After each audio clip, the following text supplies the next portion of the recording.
Hyundai. Hyundai leaves the rest wanting. Find out why by visiting buyhyundai.com today. By Pepsi. For more of MLB's most thrilling moments, check out MLB.com/Pepsi. By Geico. 15 minutes could save you 15% or more on car insurance. Visit Geico.com for a free rate quote. And by Ford. For great deals on Ford cars, trucks, SUVs, and crossovers, visit TriStateFord.com. The most popular way to follow September baseball is with MLB.com at Bat, the #1 app for live baseball. Enjoy live look-ins, replay reviews, scores, live radio broadcasts, the MLB.TV game of the day, and more. Get at Bat for your smartphone or tablet on the App Store or visit MLB.com. Time for you to send in your AT&T fan photo of the game. Tweet or Instagram your photo using hashtag SNYFanPhoto for a chance to have it shown later today during the game. Mets and Braves for the final time this year. Irvin Santana trying to beat the Mets for the 3rd time this season as the Braves try to avoid a sweep. First pitch coming up.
Powered by Verizon. Create, share, and save every Mets moment all season long with the latest devices and accessories from Verizon, America's largest and most reliable network.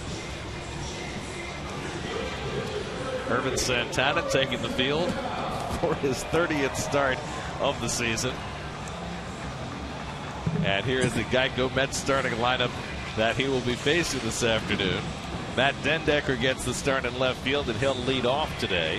Kirk Neuenhuis, after sitting a couple of days after passing a kidney stone, will get the start in center. Day off for Travis d'Arnaud, so Anthony Recker is behind the plate. Of course, Dilson Herrera hurt last night, so Wilmer Flores plays second, and Ruben Tejada is short against Senor Santana. Well, Irving, I tell you what, was hanging around for the longest time over the offseason as a free agent. The Braves lost all their starters, 3 of their starters, and they picked him up late in March, and they get 14 games out of him. I think that you'd take that when it was just looking to fill the void left with the rash of injuries. And now we'll take a look at the Atlanta Braves Coors Light defense. And Bonifacio had a little difficulty out there in right field last night. It's back out there. the Platinum Glove winner, Andrelton Simmons at shortstop, and the youngster Christian Betancourt behind the plate.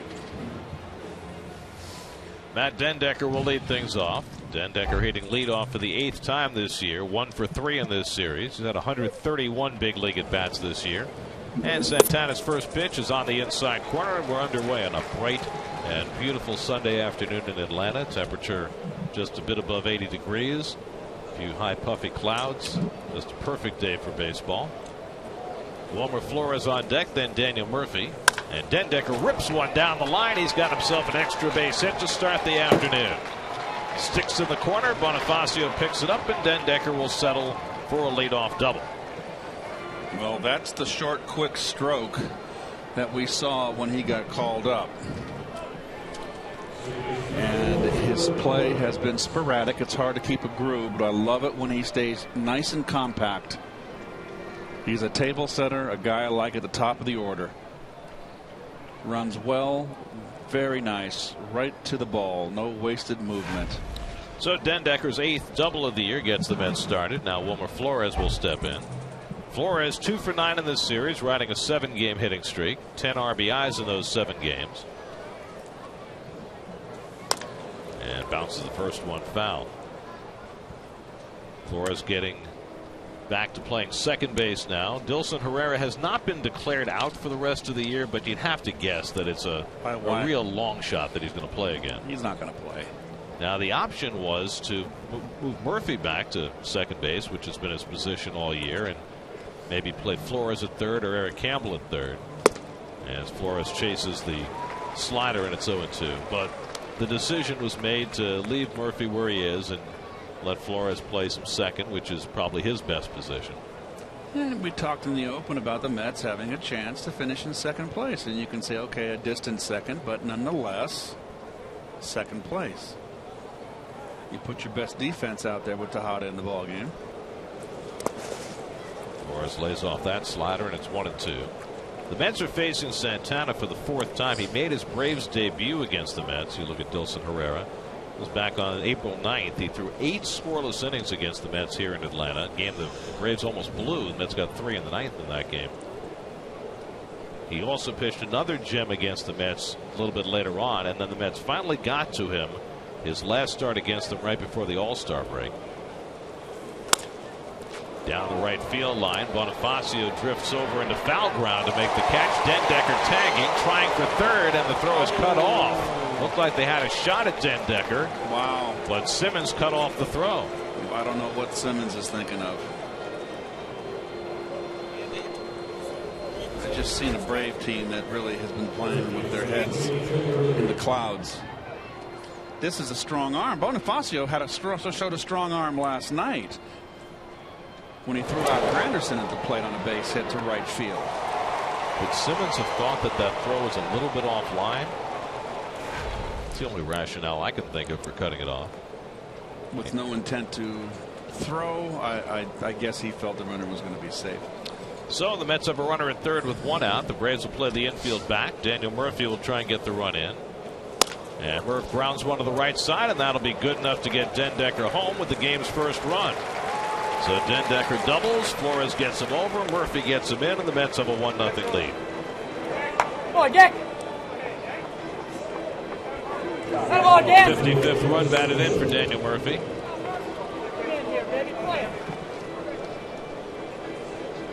You know what I just did? I did this whole inning on the Braves side of the scorecard. Well, you know, it's a day game after a night game. I hate that. Sometimes things get a little confused. Well, it's pencil, so I can erase, but still, it loses its crispness, its cleanness. It's kind of like a mustache on the Mona Lisa. Change up from Santana. Precisely. Gets him even on Duda. I just took the words out of my mouth. Scouts in evidence. Duda takes a rip at a slider, and it's 1-2. Well, they're here to be looking at Mr. DeGrom, I guarantee you, who has really taken the National League and baseball by storm.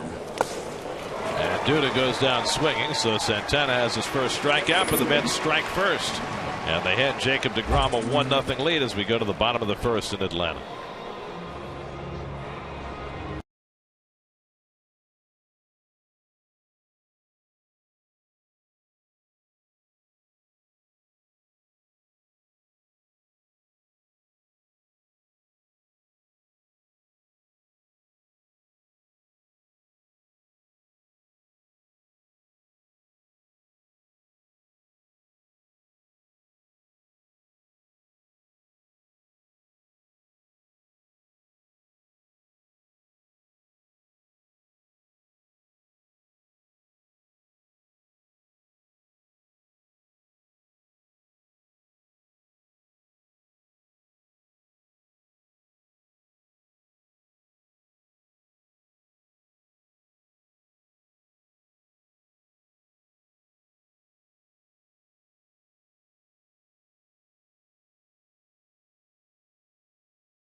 Against the Marlins, Jacob DeGrom got off to one of the best starts a pitcher ever has. First 8 batters all struck out, tying the modern major league record. And DeGrom, who had already opened some eyes, opened them even further in that start on Monday with that dominating beginning. How will he start his night today? Afternoon. Did you notice on that little montage there, chronological montage, that 7 of the 8 strikeouts were fastballs?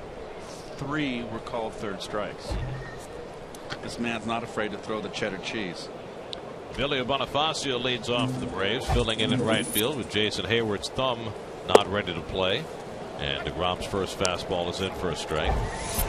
Now Jacob is making his 22nd start. He's worked 134 innings. 2.68 ERA would put him in the top 10 in the league if he had enough innings. Well, there's talk that he may not make this. Might be his final start of the year. I would be a shame. A chance to win 10 ball games. He's first in National League rookies in ERA, winning percentage, games started, innings pitched, Ks. Second in wins. Question is, does he have enough credentials to overcome the everyday players who are candidates for Rookie of the Year? Number 1 would be Billy Hamilton in Cincinnati, who's been up all season long. Now the argument against DeGrom is that he has not pitched enough, didn't come up early enough. But there are at least 3 cases in Major League history where pitchers came up later than DeGrom did and won the Rookie of the Year. Now one of them has an asterisk. That was Dave Righetti, who won it in 1981. That was a strike year. But the other 2 were Don Newcomb in 1949 and Don Schwall for the Red Sox in '61. Yes. And the changeup strikes out Bonifacio. So DeGrom again starts with a K. There's your Hyundai starting lineup for the Braves today. Bonifacio again filling in for Hayward. Christian Betancourt, who sat last night, is back behind the plate. Otherwise, the same unit out there for Freddie Gonzalez's team that has been so run-starved coming down the stretch of the season. Braves have lost 13 of their last 17. They're averaging less than 2.5 runs per game over that stretch. They look like they got one foot on the bus. Phil Gosselin hits number 2 in the order. Gosselin 1 for 8 in the series, and he takes a fastball for a strike. Gosselin started the first game of the series at third base, has played the last 2 at second.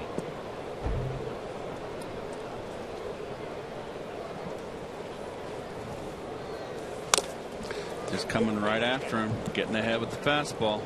Keith mentioned that there's a consideration being given to not having DeGrom make his final start. It's going to depend on how deep he goes into this game, how he looks. The Mets would also like to get Rafael Montero a start before the end of the year. That would be in DeGrom's place if Jacob doesn't make that last start next Saturday. And he strikes out Goslin on the up and in fastball, and so DeGrom starts this game with back-to-back strikeouts. And we'll take a look at the Metsy Lexus defense, and we got a whole new group out there in that outfield. Dendecker in left, Neuenheitz gets a start in center, Grandy back in right, and we've got that infield there. This is really the strongest infield, I think, up the middle with Tejada and Flores at the Keystones. Record gets the start today on the day game following a night game. Here's Freddie Freeman, who drove in the 2 Atlanta runs with an 8th inning single against Josh Edgen last night. Freeman's 1 for 6 in the series. Starts the day 5th in the National League in on-base percentage, 5th in runs scored, 3rd in walks. He's had a good year, if not as good a year as he had last year. And DeGrom comes up and in, which has been the Mets' game plan against Freeman this entire series. Well, one thing DeGrom has done from the get-go is impress me. Keep the ball down the knees, but he's learned now to throw upstairs. And already here he's gone through. This is the 3rd batter. He's thrown 2 sliders and only 1 changeup. 1 changeup for the strikeout of Bonifacio. The rest have been fastballs. It's just here. So many slider bat speeds today. 1-2 coming to Freeman, and he strikes out the side in the opening inning. So DeGrom perhaps putting on another early show. 8 straight strikeouts to begin his last start, 3 straight to begin this one. 1-0 Mets after 1.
Second inning, Curtis Granderson, who homered last night, leads off against Irvin Santana. Granderson's 19th home run last night.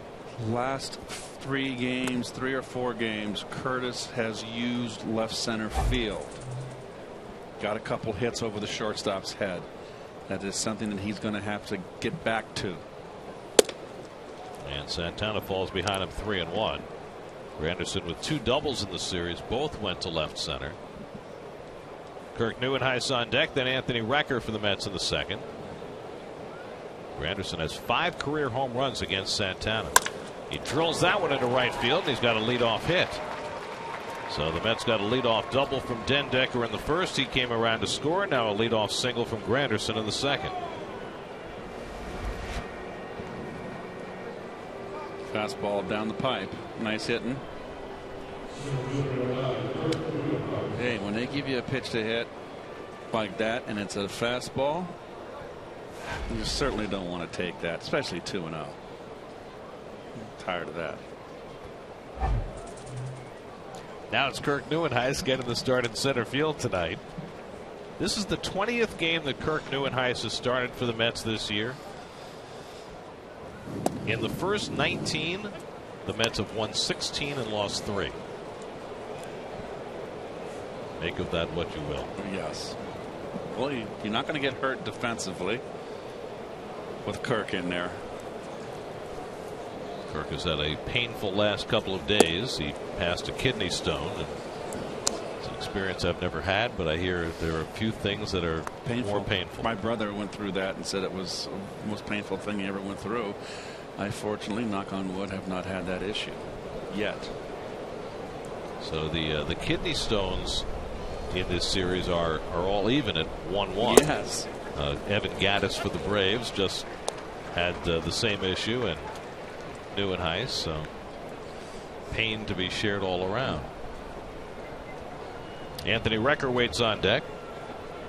That's played Granderson in center field last night, and Neuenhuis out there today. And they played Campbell in right, and Campbell really acquitted himself wonderfully out there. Made all the plays. He had one very nice running catch along the line. Yes, he did. And Neuenhuis goes down. Second strikeout for Santana. 1 out of the second.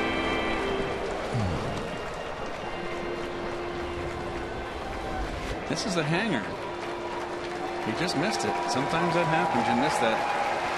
You sit there and go, how did I miss that pitch? They're just announced on the board here that Ervin Santana achieved 1,500 career strikeouts. That's why the fans are cheering.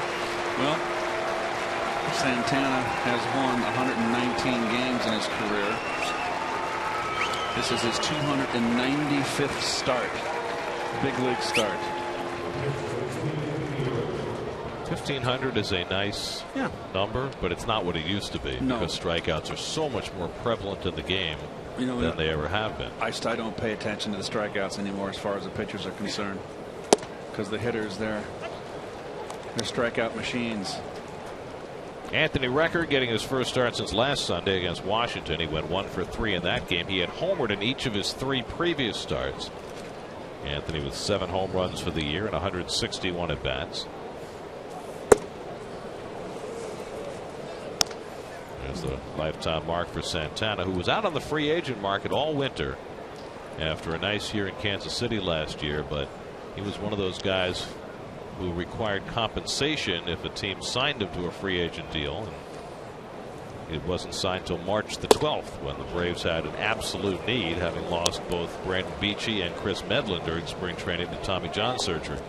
And of all the pitchers that changed teams this year, those are the leading winners. Mets will face Pfister in Washington in the upcoming series.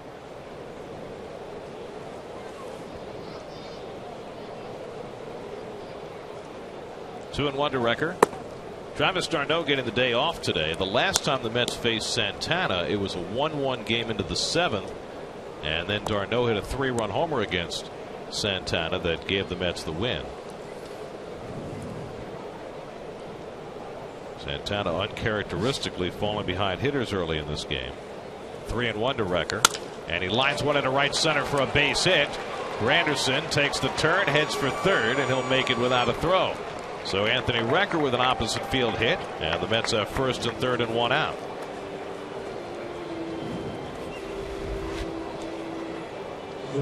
Ahead in the count, fastball, really not a bad pitch. Outside corner, nicely done by Recker. Granderson just turns it on there, just kind of cruising there. Easily makes third base, and you know what? You just keep the rally going. Take what the pitcher gives you. That's not a ball to drive out of the ballpark.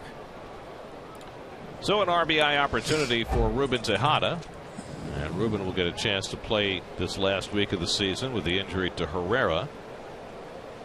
Ruben at .225 for the year, and he goes after that first pitch, 0-1. Ruben is always, his issue is the long swing. When he comes back off and he gets off quickly, when he sits down for a while, he stays compact. Then as he plays X amount of days in a row, he starts getting long very quickly. Hits this one out to center field, not all that deep, but Granderson should be able to tag. Upton's throw is going to sail over everybody and go to the backstop. Granderson scores, record a second, and simply horrendous throw by B.J. Upton. And the Mets have a 2-0 lead and another runner in scoring position. That's just awful. Well, it's number one, it's not logical thought. I mean, who are you going to throw out? Number one, it's Granderson at third base who can run.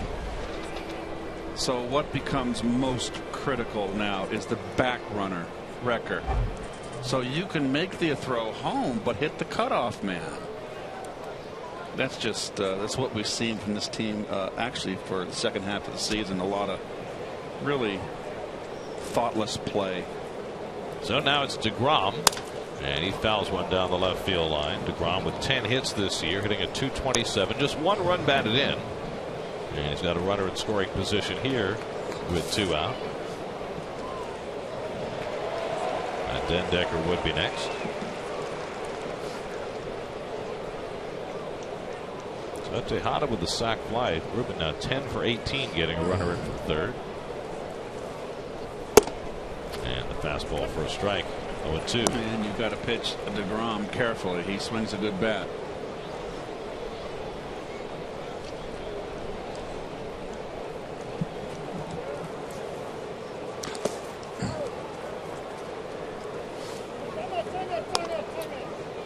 And Bedcourt throwing behind Recker, who had gotten well off the base, but time had already been called. That's because every time the ball hits the dirt today, they get a new ball in play.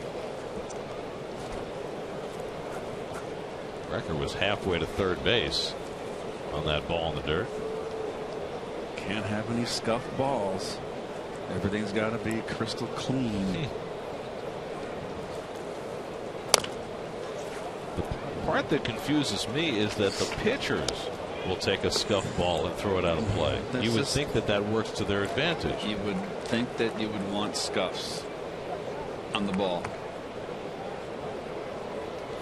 I guess pitchers nowadays don't know how to use that scuff to their advantage. They don't. And DeGrom goes down swinging on the fastball.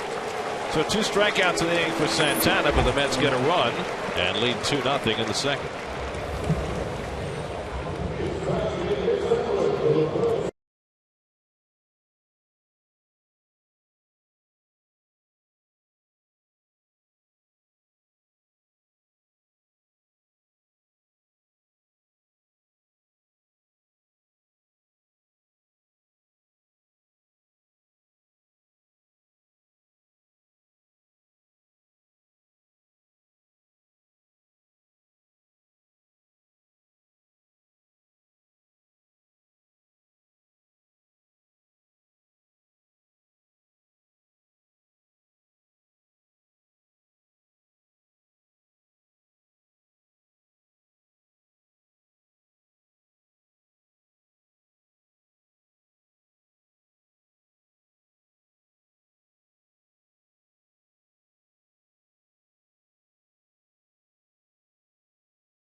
for Jake DeGrom, who struck out his first 8 in his last start.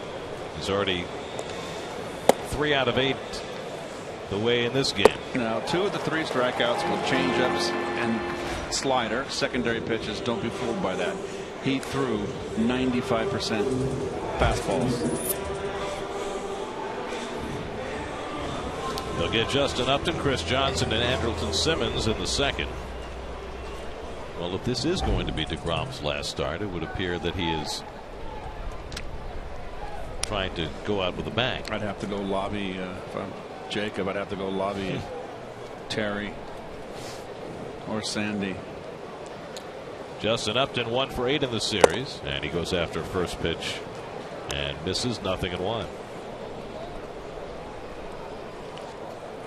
Upton 4th in the National League with 27 home runs, 3rd in the league with 97 runs batted in. But this is a stretch drive where no Brave has been hitting.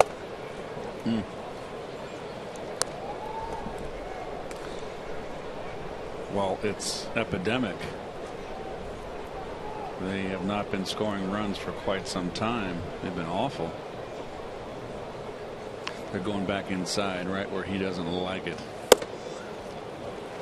And by he, I should never use a pronoun. Excuse me, folks. Upton. Well, there you see what the Braves have done this month, and that's why they are 4-13 in the month. 2.2 runs per game, just not going to get it done. And a team that is designed to hit home runs isn't even doing that. Curveball sits high from DeGrom, and he's behind 3-1.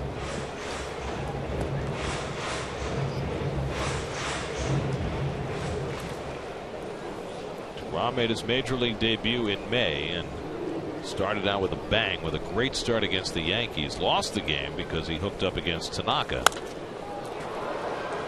Then he came back with another good start against a quality team in the Dodgers. His 3rd start, he faced the Pirates. You can see the stats on multiple 11 strikeout games. That 3rd start against the Pirates, in a lot of people's estimation, and Terry Collins was talking about this, was the one where you really start to learn about DeGrom, because he had nothing that day. He walked 5 batters, couldn't find his curveball, couldn't find his slider. And he strikes out Upton. That's 4 straight to start the day.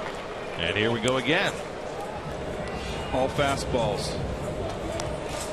Like dial it up a notch, guys. Right by him. All these long swingers. Anyway, that 3rd start against the Pirates, he had nothing. But he was able to persevere, kept throwing his secondary pitches, and wound up going 6 2/3 and didn't allow a run on a day when he didn't have anything. And I think that was the game that was really telling, because he was able to find a way even when he didn't have everything going his way. I also feel that 3rd start, he started out 0-2, Gare, and really pitched credibly the first 2 games. And he might have been a little bit I'm 0-2, pressing a little bit. But you find out what people are made of, and all those statistics, all those guys up there in the computers, it doesn't tell you what's the inside the athlete. And that's what the evaluators that use basically the number crunching and have not played the game have no clue to assess that. Just off the corner to Johnson, so for the 2nd straight hitter, DeGrom's behind 3-1. Andrelton Simmons on deck.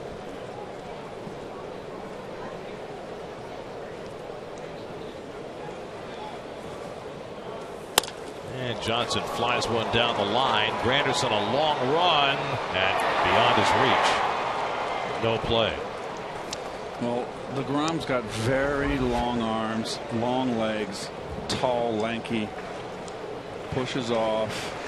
He's just, everything's in sync. There's nothing working against him. It's like a ballet dance.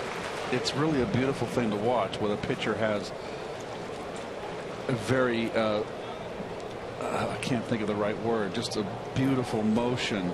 Look, there's no strain on the arm. 3-2 coming to Johnson.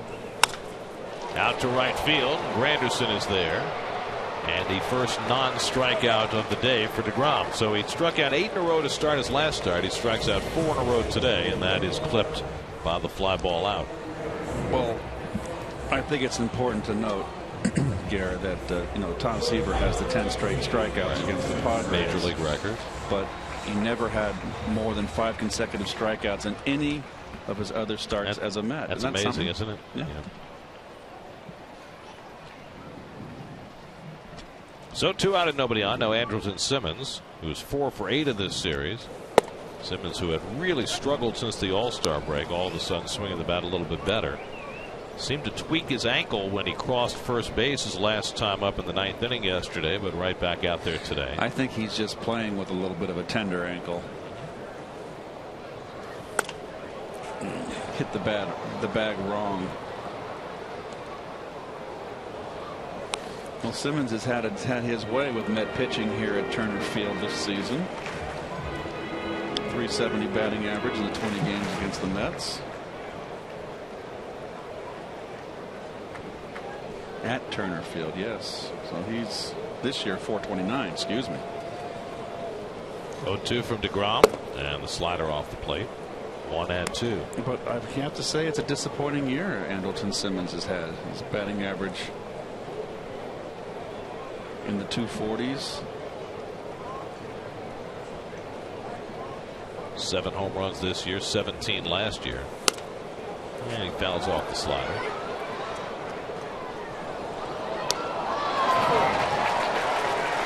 It'll be very interesting to see what the Braves do this offseason. There's a lot of scuttlebutt going around, Gary. Well, certainly everybody is on notice in this organization. This has been a hugely disappointing finish for them.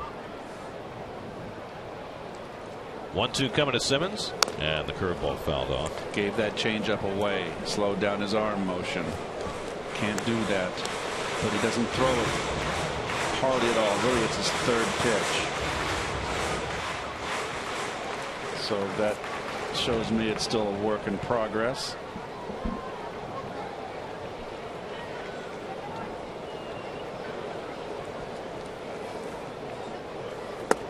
And Simmons tries to lay off and stopped it in time. Mike McClinsky with the call at first. 2-2. Well, the Braves were tied for first place as recently as July 20th and have plummeted, especially over the last month, to the point where the Mets have a good chance to pass them for second place before the end of the year.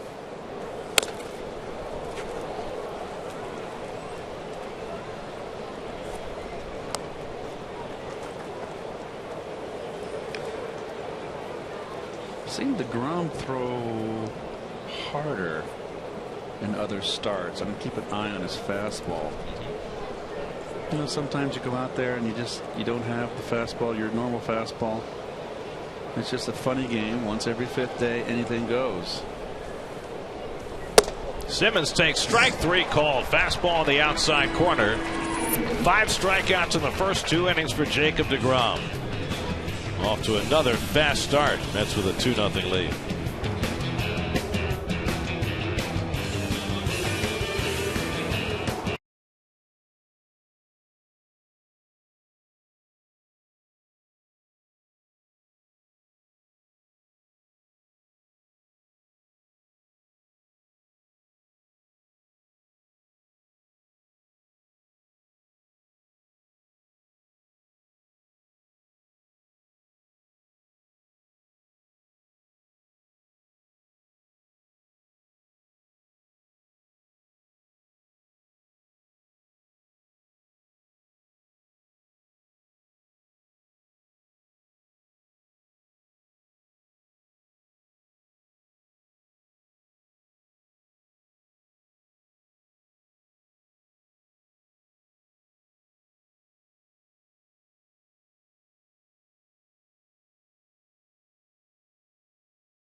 Austin Mahone is coming to Citi Field for a concert after the Mets-Astros game this Saturday as part of the Mets Concert Series presented by Dwayne Reed.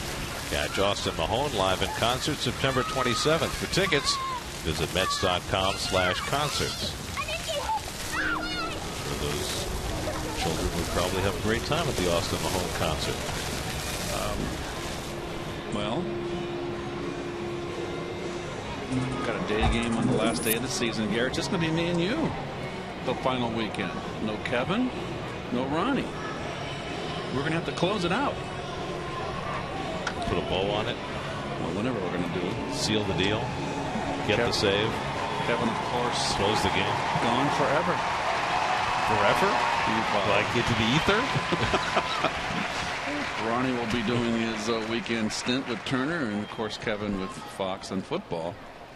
So me and you, dog named Boo. We got nothing else to do. We might as well be there. Second time around the batting order, Matt Dendecker will lead off for the Mets in the third. Dendecker greeted Santana with a double down the right field line and scored a run in the first. Mets were able to execute offensively in each of the first two innings. An RBI ground out for Murphy in the first, a sac fly for Tejada in the second. And Dendecker takes high for ball one. Flores and Murphy to follow for the Mets in the third.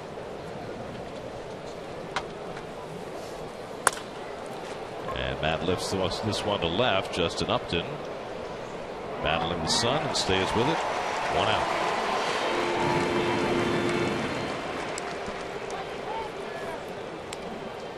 So one away, and now Wilmer Flores with a foul fly to right field his first time up. Well, Wilmer's at 244 and would love to get up to 250. Much like Darno would like to get there. Those would be kind of nice little plateaus for them.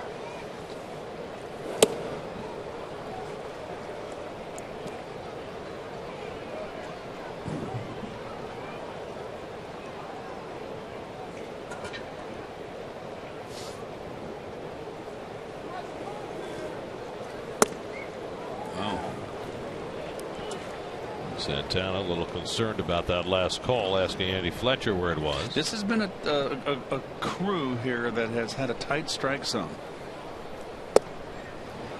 That's a strike. 2-1. Look at the color of that glove. That's just my monitor, I guess. Hit sharply. Simmons on the backhand handles everything with aplomb. Yeah, he's got such good hands.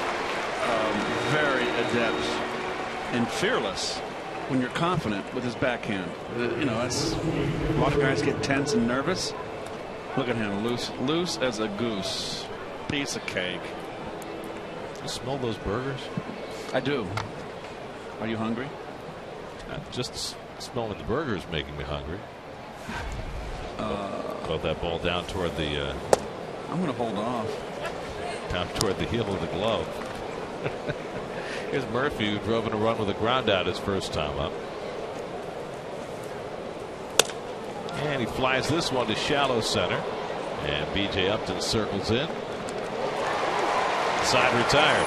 Mets are down 1-2-3 in the third. They lead 2-0.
Padres started playing baseball in 1997, and they'll stop playing baseball after 2016 because, you know, 20 years, the place is out of date. I know.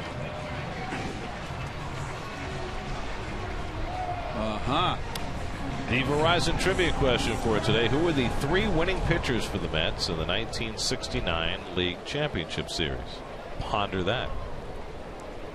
Remember that it was for a 69 Mets team that was all pitching and no hitting. It was a very offensive series.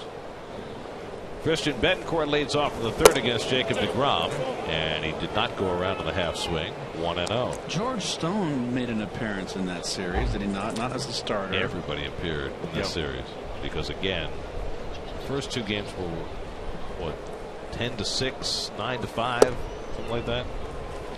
And then the 3rd game, Gentry got in trouble, and I'll leave out the name because he was the winning pitcher and I don't want to blow it. Came on in relief early. I have an idea who that is. Betancourt chops one down to Murphy, and he gets him by a stride, 1 away. So DeGrom has retired the first 7. 1 out and nobody on now. B.J. Upton. B.J. is 2 for 7 in this series.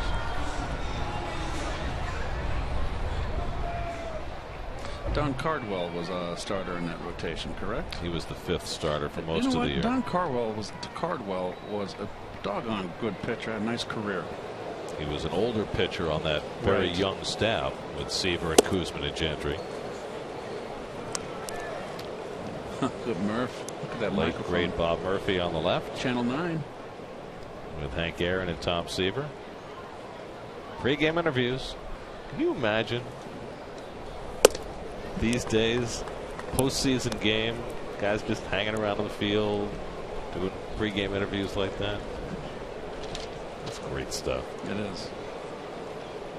Hall of Famers all. And the curveball in for a strike.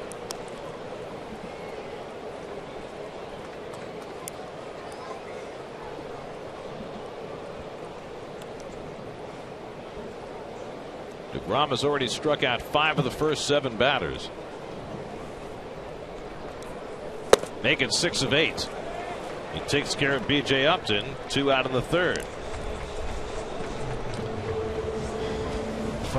Phenomenon. Phenom. Either way, most impressive, this young man. Well, he's a phenom that nobody was talking about in spring training. I asked Terry Collins today about what he remembers from DeGrom's spring training outings, because he was in camp, but not for very long. He only made a few outings and then was one of the first cuts because nobody had any expectation that he'd even be in consideration this year. And he said, well, we heard that he was a guy who liked to keep the ball down, and we saw a little of that, but we saw him so little it was hard to evaluate him. Santana up near the front of the box. You never see that, do you? That is extreme. That is more extreme as I stood in front of the plate with Bruce Sutter with that split finger. That's more than I did against Bruce. Why would you do this against a fastball pitcher? 2-2 to Santana. Anyway, what Terry said he remembered most about the spring is one of their meetings late in spring training. One of the minor league instructors said to him, Jacob DeGrom will be on your staff this year.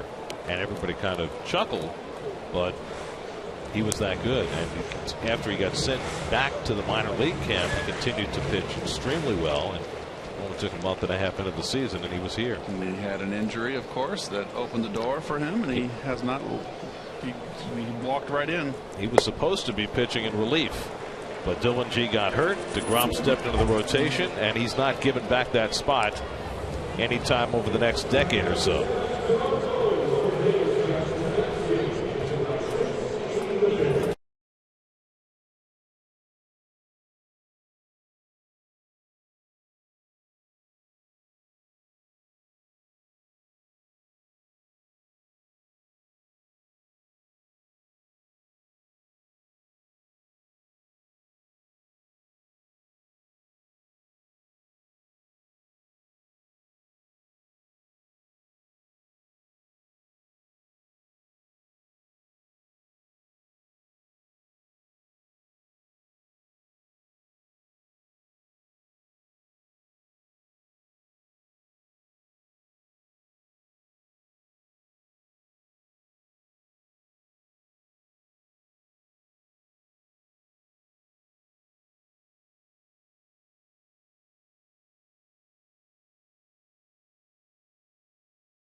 Yes. Statue of Liberty dressed up in Braves garb. Well, we are the United States of America.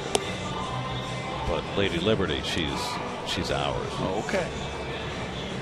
Get a preview of tomorrow's Jets-Bears matchup with a constant flow of up-to-the-minute news and opinion, plus fan discussions, player comments, and exclusive video on Jets blog featured on SNY.TV, your online home of all things New York sports. Your AT&T fan photo for this afternoon about to be revealed. Hello, Danielle. That's sweet. They're watching the game on TV, it looks like.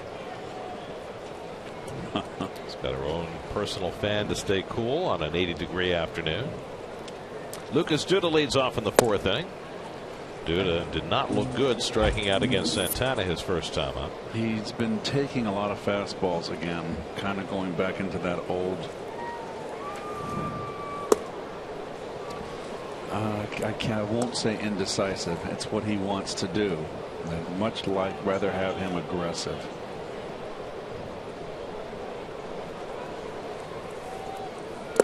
Duda hit a home run Friday night, his 28th of the year, and his first in a couple of weeks.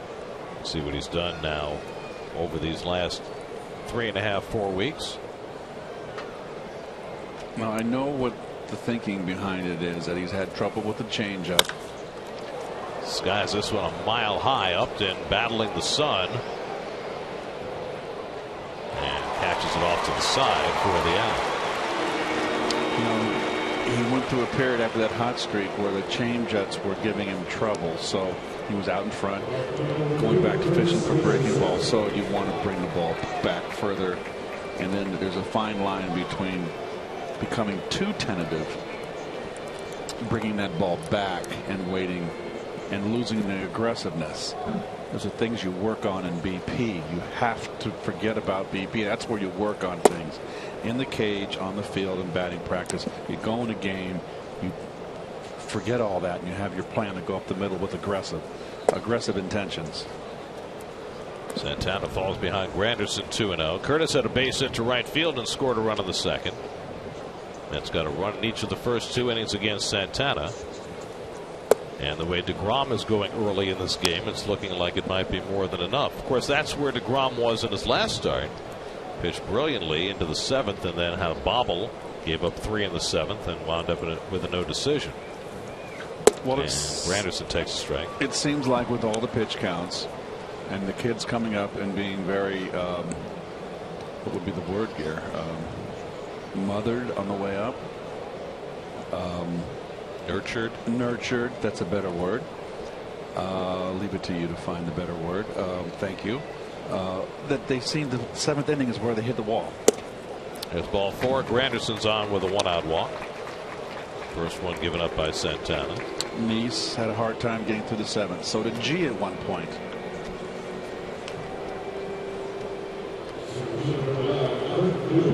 Yesterday was the 8th inning that got Nice. Yes. So I know they want to incrementally build on that. I don't know how far they want to build, because if you've got a good 8 and 9 guy, all you're asking from your starters today is 7 innings. Neuenhuis takes one the other way, and that is a fair ball. Granderson will go to third. Upton corrals it along the sidewall, and Neuenhuis pulls into second base with an opposite field double. So the Mets have second and third and 1 out. Well, hit it where it's pitched. And there, notice how he slashes at the ball. It stays level. Neuenhuis has a tendency to lift too much. He lifts that front shoulder. He didn't do it there. I'd like to see him try to go more that way. 11th double of the year for Neuenhuis. So the Mets with another scoring chance. They were able to cash in on their scoring opportunities in the first 2 innings, and they'll have another one here with Recker. And again, the Braves are going to play the infield back. You're down 2-0 with DeGrom on the mound. You would think maybe you'd be more aggressive and play in. Bringing the corners in. Freeman just got ordered in, so you don't want to hit the ball to first, pitcher, or third baseman on the ground. Johnson moving back at third, but he could still come home with a hard grounder.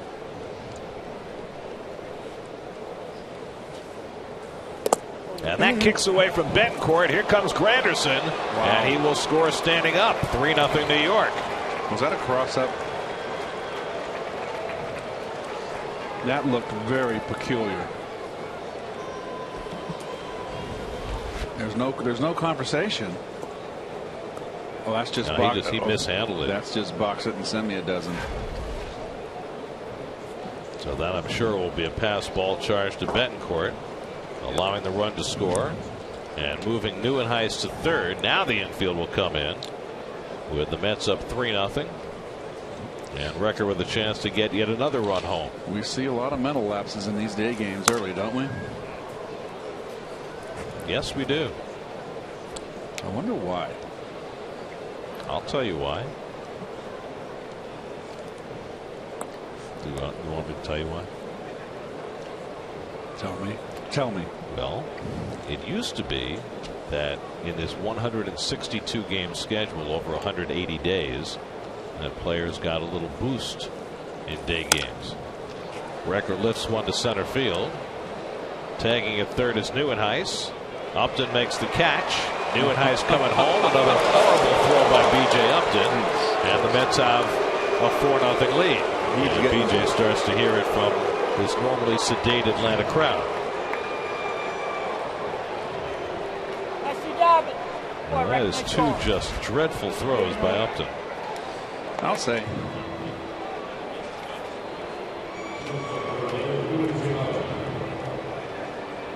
He does everything right, gets his momentum coming forward. But this is just. You really can't make a worse throw than that, can you? Well.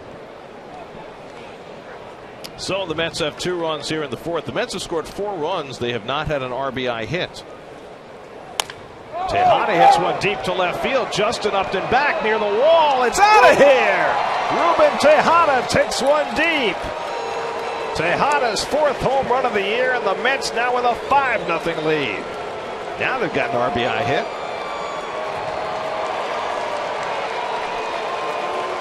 So Tejada getting a chance to play because of the injury to Dilson Herrera, and he takes one long.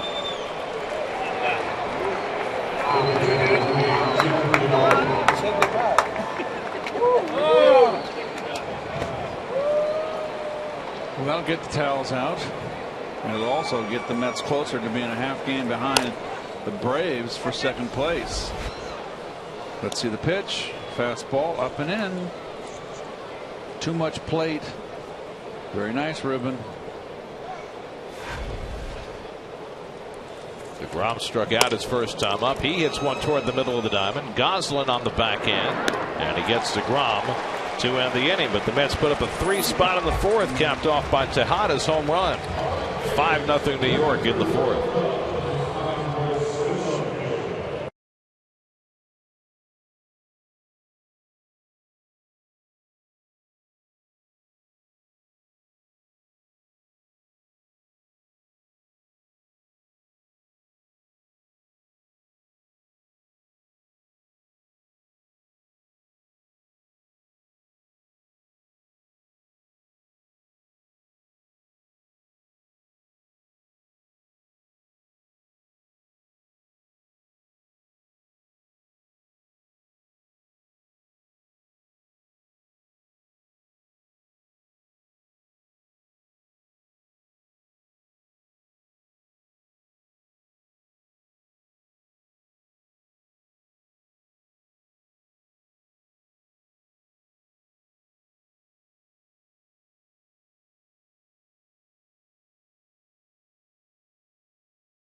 Painter's tape, Scotch Blue, see what you can do. Another dominating start for Jacob DeGrom. 9 up and 9 down with 7 strikeouts.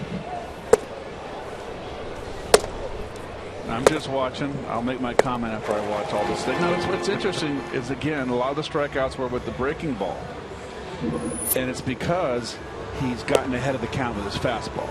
So don't get fooled by that. He is a power pitcher. He is going after these hitters with his fastball, getting ahead, and then he can go get the breaking ball. And on a day when at least the radar gun would tell you he doesn't have his most explosive fastball. Exactly. It's all a good location. He can locate his fastball, Gary. So we'll see if the Braves can do any better second time through the batting order. Emilio Bonifacio struck out his first time up. Bonifacio, Goslin, and Freeman in the home fourth. DeGrom now working with a 5-0 lead. Well, he struck out 13 in 7 innings in his last start. Already 7 strikeouts in 3 innings in this start. That is 20 strikeouts in 10 innings. Of course, the major league record for a 9-inning game is 20 strikeouts, so it gives you a little taste of just how dominant DeGrom is right now. Roger Clemens did it twice. Kerry Wood did it once. That's right. Wasn't Carlton that did 19? He had 19 against the Mets and lost. It was the Ron Swoboda 2-home run game in '69. David Cohn struck out 19. Tom Seaver struck out 19. What about Nolan? What's Nolan's best strikeout for a single Good game? question. I don't know that offhand. He might have had a 19 strikeout game. Bonifacio pops one up. Den Decker in to get it. 1 out of the 4th. Phil Goslin coming up, and we check in with Steve Gelb. Steve? Well, Gary, with Den Decker making that play, figure it's as good a time as any to talk about him. And he's made a nice transition to left field, despite the fact that he is a natural center fielder. Now, a lot of people might say, well, what's the big deal? You're just switching positions, and center field's actually probably more difficult. But talking to Den Decker, there have been some transitions he's had to make. He said the most difficult part about playing a new position, playing left field, is reading the bat off the ball. He says when you're in center field and the ball is hit to you and it's hit directly at you, it pretty much stays in a straight line. But he said especially when a lefty's up and they're hitting the ball to left field, it's always slicing down towards the line, kind of the way if you hit a golf ball. If you play golf, you know that it slices away sometimes. And he said that's where it gets difficult because you're used to reading the ball coming at you and thinking, okay, here's where I have to be. But it's a new type of anticipation to see the ball coming your way and know that eventually it's going to go to your right towards that left field line. What's also most difficult, too, is always the line drive that's hooked off the bat of a right-hand hitter, Steve, and that is a tough play, too. And when you're in the corner outfield positions, you don't get the read as the center fielder gets, and that is absolutely correct. So there's a huge difference between the corner outfield positions and center field. And with those line drives, too, another thing that Den Decker was telling me is that, you know, when you're in left field, you're a little bit closer, too, so the ball kind of sneaks up on you. It gets quicker to you, so you have to react to that a little faster as well. Goslin down on strikes. That's 8 punch-outs for DeGrom through 3 2/3. He's now retired the first 11. Fastball upstairs. Wow, this is something else I'm watching here. Now, this is a Brave team that really does not like good fastballs, and it's a great matchup for DeGrom. Freddie Freeman struck out his first time up, and he grounds one down to first. Duda mishandles it and dives, and he made the play. Nice recovery by Duda. Would look like it would be the easiest of plays, but it became a whole lot more complicated. Well, always best, Gary, on the routine like that. Use 2 hands. That won't happen. Made the play and avoided getting stepped on. 4 perfect innings for Jacob DeGrom and a 5-0 Met lead as we go to the 5th in Atlanta.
inning, 5-0 New York. Third time around the batting order. Matt Dendecker takes a strike. Matt led off the game with a double and scored a run.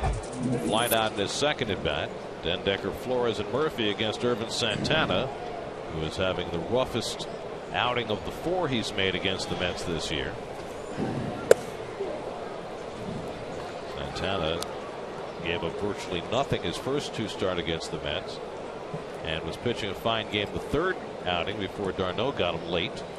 But the Mets hitting him early and often here today. And he gets ahead on Dendecker 1-2. Meanwhile, Jacob DeGrom absolutely dominant. 8 strikeouts through 4 perfect innings. Santana was hoping for his 15th win today.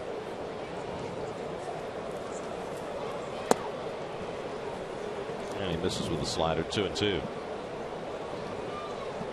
Well, the Braves have had a lot of problems this year, but despite the fact that their pitching appeared to be in great jeopardy in spring training when they lost 2 starters, having already let Tim Hudson go to free agency, guys like Santana, who was signed very late, and Aaron Harang, who was released in spring training and signed even later. Those guys have really picked things up for this Atlanta team. Dendecker draws a walk, second one given up by Santana.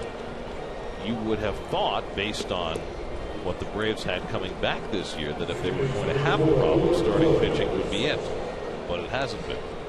They got a lot out of Harang, as you said, and a lot out of Santana. Who would have thought it? And even that's with even Mike Minor, who you would have figured would have been their ace, not having a good year.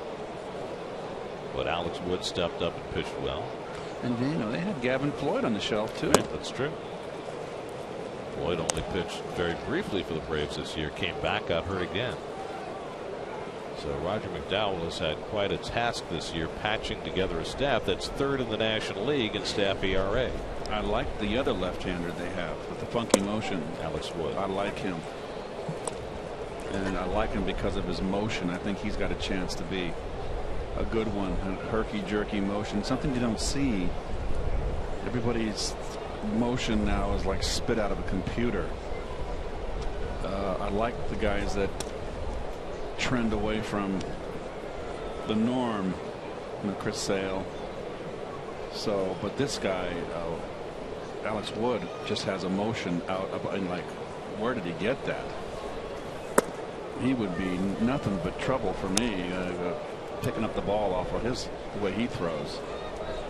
Very similar to Sale in that kind of rock back and Sale's more sidearm, right? Yeah.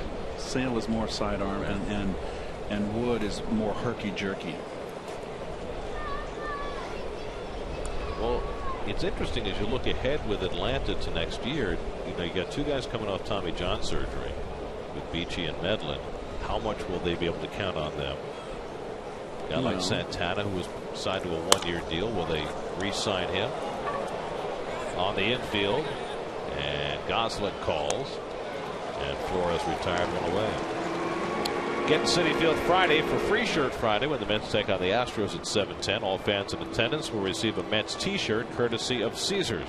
For tickets, visit Mets.com/Free Shirt Fridays. No, whenever you have surgeries, it's a flip of the coin now. I mean, usually it's a year to 15 or 16 months. Well, spring training, it'll be a little less than a year. So, and what is it when it's the second time around too? The second surgery, point. Daniel Murphy 0 for 2 is grounded out and flied out. He's driven in a run. So they've got a lot to figure out here in Atlanta, not the least of which is whether any heads are going to roll in management, whether in the front office or in the dugout. Certainly the way the Braves are playing right now, just the whole tenor of this team does not reflect well on anybody in this organization. I don't mean necessarily wins and losses. Laced over short, grab by Simmons.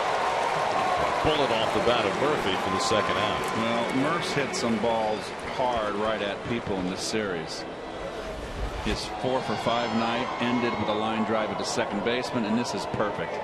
how you hit a ball low and away. That is perfection. And you just can't guide the ball once it leads the bat.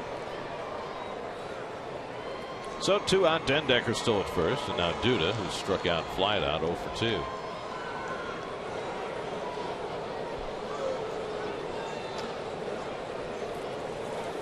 There he is again, taking a first pitch fastball strike.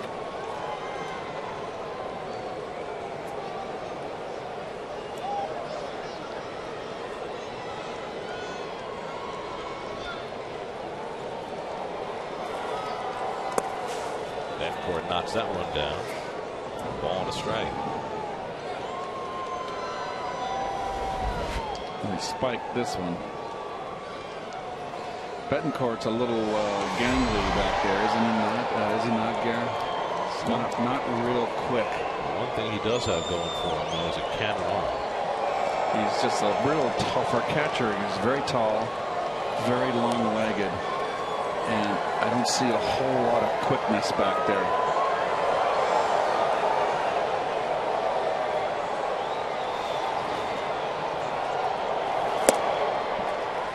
Changeup from Santana, 1 and 2. Well, you have to figure going forward that Betancourt's going to be their guy. I don't see Gaddis being a long-term solution to catcher. There's some guys here they'd like to get rid of, but no one's going to take them.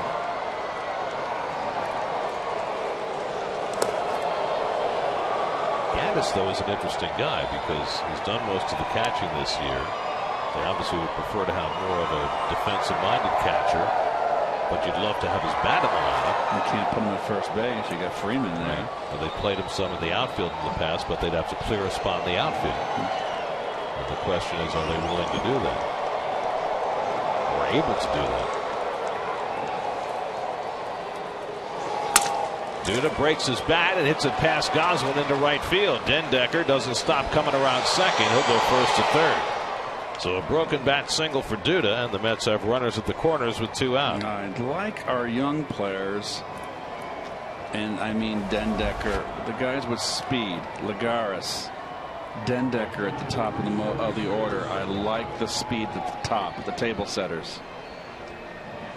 Lucas then again out in front of that changeup. He's really going to have to work on hanging, which I used to call how I hit a changeup, was just hanging back, letting the ball come to you.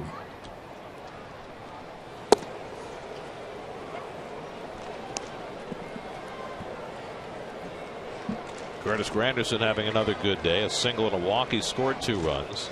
Curtis is 4 for 8 in this series with 2 doubles and a home run. Nubs that one foul. 0 and 2. Well, let's answer our trivia question. We asked who were the 3 winning pitchers in the '69 LCS. Well, Nolan Ryan won the 3rd game. Tom Seaver the 1st, and Ron Taylor in relief in the 2nd. Did Tom get spanked around a little bit that game? He didn't have a great day, but really nobody in that series did. Ryan was the one guy who was able to settle things down. Came on in the relief of Gentry in the 3rd inning of the 3rd game. Seaver went 7, gave up 5 runs in the opener. How many hits? 8, 3 walks, 2 strikeouts. Not a Seaver type day. But he bested Negro, who gave up 9 runs in 8 innings. Mets won the game 9-5. Second game was 11-6. And Kuzman got knocked out in the 5th, gave up 6 runs. And Taylor. Well, the Braves had a pretty good hitting lineup. Ron Reed started for the Braves, and he got knocked out in the 2nd. Gave up 4 runs. Against a paltry Met lineup. Now that 3rd game, Gentry went 2 innings plus. Ryan came on, I think with the bases loaded in the 3rd. He went 7 innings in relief and got the win. Pat Jarvis was a good pitcher. They knocked him out. Knocked out in the 5th. Gave up 6 runs. Granderson takes strike 3 call. And Santana works out of further trouble in the 5th. We're halfway through at the site of the 1996 Olympics. 5-0 New York.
SNY Game Day on SNY.TV, featuring pitch-by-pitch coverage, player cards, and in-depth stats. Check out SNY Game Day on SNY.TV, your online home of all things New York sports.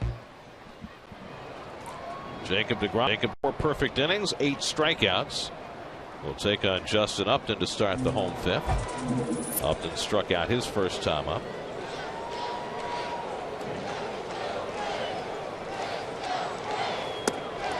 "21 strikeouts for DeGrom in his last 11 innings in these last 2 starts. Rather phenomenal. Chris Johnson on deck, Andrelton Simmons behind him. And Upton, one to left. Dendecker coming over, can't get it. It's a base hit, and it goes by him to the wall, and Upton will wind up at second base. So their first base runner of the afternoon. I bet you it was a breaking ball. Yes, sir. Hanger. The only pitch you can hit. No, it took a funny bounce on Dendecker there. Kind of kicked back towards left center field. It's really the only ball he can catch up to. So the Braves have their first hit. We'll wait to see whether they score that a single and an error or a double. It should be a double. Oh. It's going to be a single and an error on Dendecker. This guy over here is really, I'm not in sync with him. Chris Johnson lines one the other way for a base hit. That's going to go to third and stop there. And the Braves have something working here. First and third and nobody out. And Upton no intention of trying to score. Fastball way down. It's just number one, he misread it. Because who's going to catch that line drive? He should have been going off the crack of the bat. And then didn't get out of second gear. Seen this whole series. It's really been very, very lack of hustle from this team. It's the worst I've seen in a long while. Fairly long while. Now Andrelton Simmons. Simmons took a call, third strike, his first time up. So DeGrom proving to be mortal here in the 5th inning after retiring the first 12. Back-to-back hits from Upton and Johnson. DeGrom working with plenty of cushion with a 5-0 lead.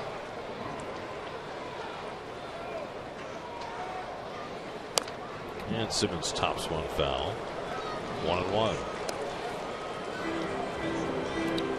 Well, in the games of import this afternoon, Kansas City, after losing the first 2 at home to Detroit, is up 1-0 in the second. The Royals are 2.5 behind Detroit, but it's even worse for them than that. I'll tell you why in a second.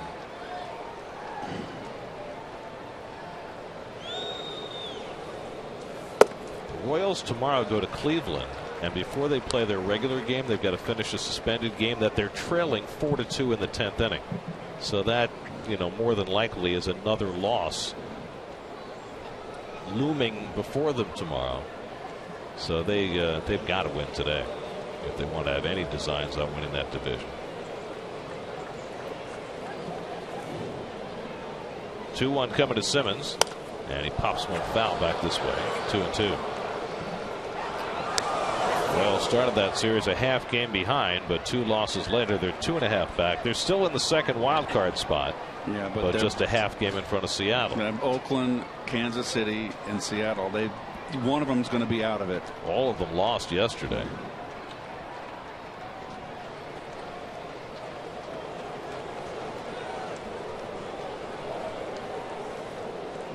Two from DeGrom, and Simmons fouls one back off the screen.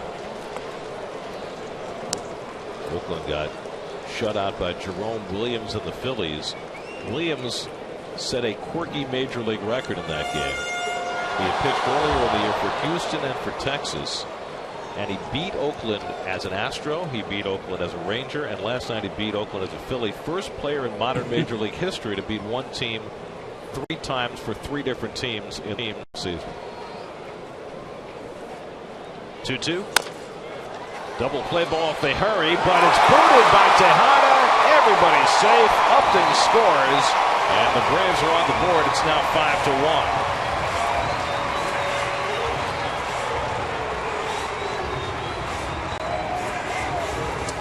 You're up 5.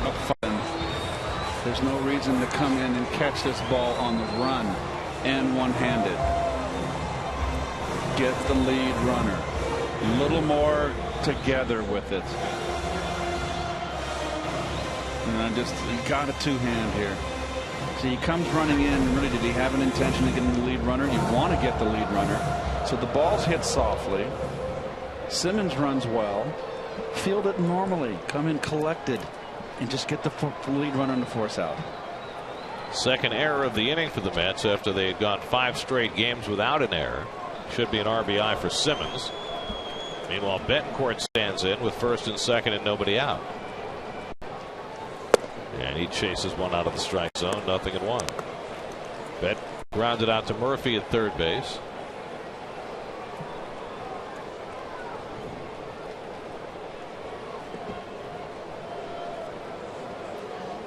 DeGrom's given up 2 hits in the inning. The Mets have made 2 errors in the inning.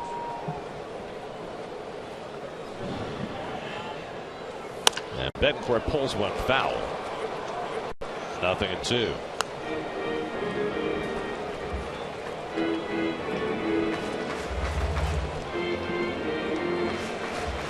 DJ Upton, 8th in the order, waits on deck.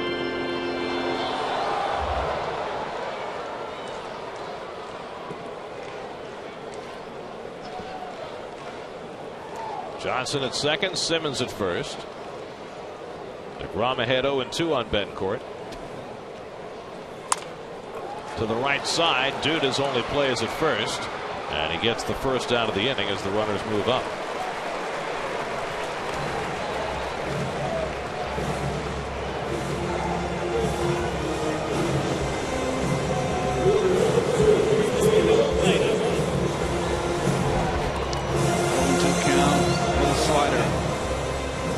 Bad hitting right here.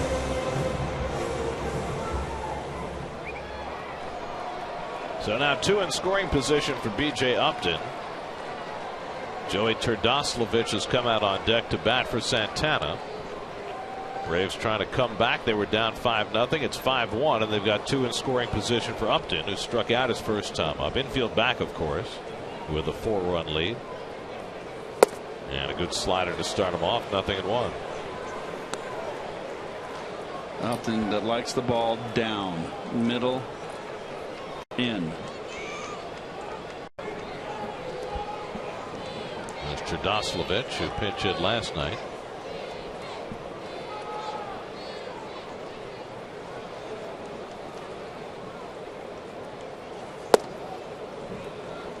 Ball and a strike to BJ. Things were going swimmingly for DeGrom over the first 4 innings. No, he's been hurt with the air. There should be 2 outs right now. But he's unflustered. That's for sure. And, you know, that's one of those intangibles that you were talking about earlier. He just doesn't seem to crack when the going gets rough. He's out there very methodical, thinking of how do I want to attack the hitter. It's very impressive. Guy who came to pitching late in his last year in college and missed a year with Tommy John surgery, so he really hasn't pitched as much as his peers. 3 straight sliders off to a 207 hitter. Excuse me, 208. That's how he got him out the first time. And now he's got himself in a position where he doesn't want to walk. You don't want to lose a 208 hitter.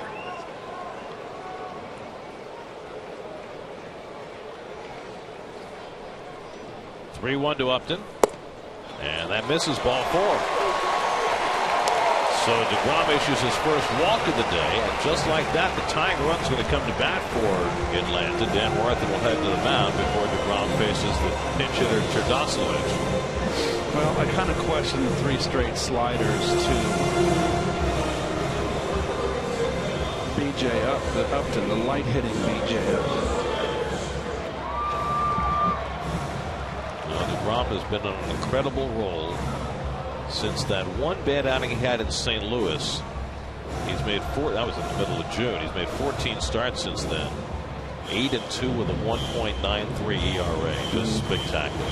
You know, I always talk about stats being sterile. Those stats don't lie. Non-sterile.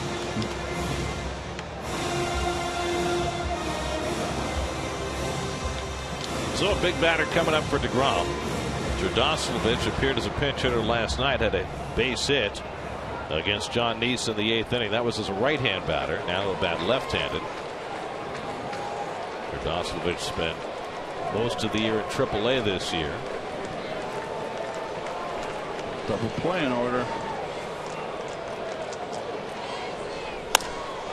Breaking ball fouled off.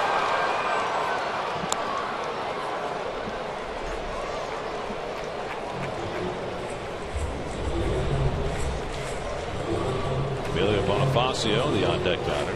The inning began with Upton's base hit, the first base runner of the day against DeGrom. Went past Dendecker for an error. Johnson singled. Simmons hit a ground ball that Tejada booted to bring in a run. Now the base is loaded. And Jardoslavich couldn't catch up with the fastball, and it's 0-2. Stay upstairs with that heater.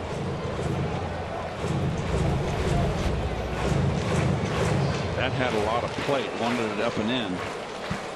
Only 91, which is not where he usually lives with his fastball. So Jake may not have his best heat today, but trying to muddle through. 0-2 coming. Just off the plate. Tried the backdoor slider, 1-2.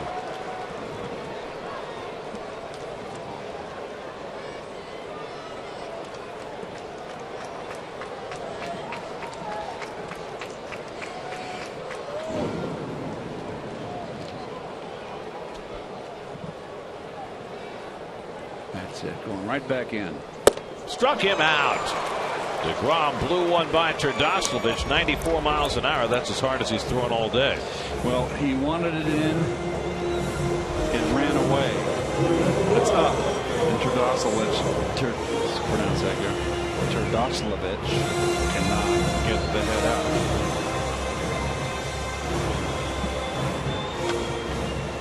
Strikeout number 9 for DeGrom. So now 2 out, bases still loaded, and if he can limit this to 1 run, he will have done very well. With Bonifacio stepping in. Struck out, flied out, 0 for 2. Johnson at third, Simmons at second, B.J. Upton at first with 2 out.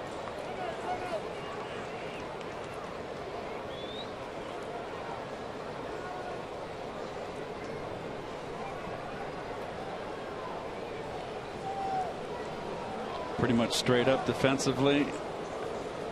Neuenhuis plays a little bit deeper center field than we're used to seeing, with Lagares out there every day.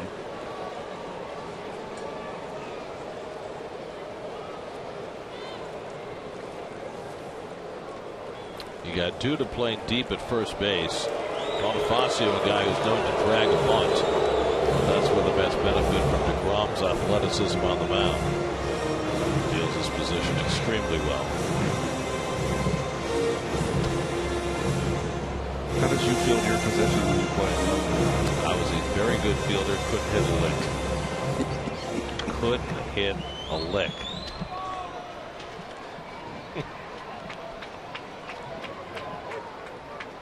Don't ask me about my pitching. Bonifacio takes a slider inside, ball 1. It's proved to pitch to the biggest kid on the other team, and he hit it so far so many miles away. It's my final act.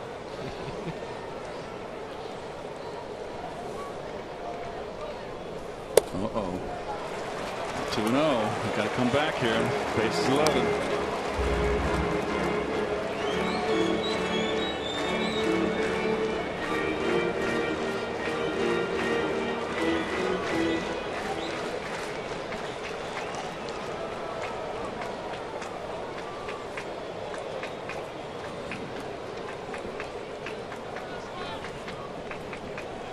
DeGrom behind 2-0 to Bonifacio with the bases loaded. And now 3-0.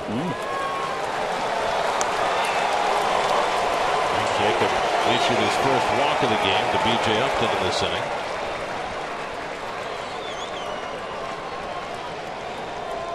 And Worthing on the phone to the bullpen. A little activity starting there. 25th pitch of the inning coming up. And Bonifacio takes ball 4 and forces a run.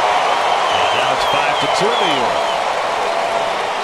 So things becoming a bit unraveled here in the 5th inning for Jacob DeGrom.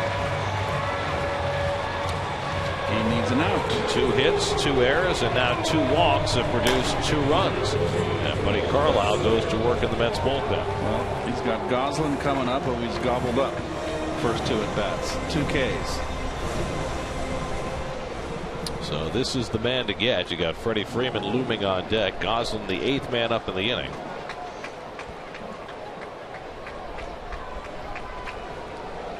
Simmons now at 3rd. B.J. Upton at 2nd. Bonifacio at 1st. And Goslin takes a strike. Well, Goslin was taking all the way, and you got a pitcher in trouble. Just walked the batter on 4 pitches, walked in a run, and you take a first pitch fastball. And that I do not understand.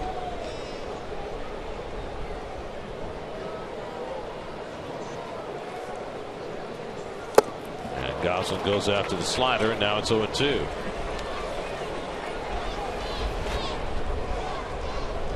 Well, what was that old TV show? You asked for it. You asked for the 0 for 2. Because you asked for it. Here's the 0-2 from DeGrom. Struck him out. DeGrom, when he absolutely needed to, got the strikeout to end the inning. 10 strikeouts for DeGrom over the first 5. The Braves scratch out a couple of runs. Mets lead 5-2 after 5.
To give Dan Herron an extra day of rest.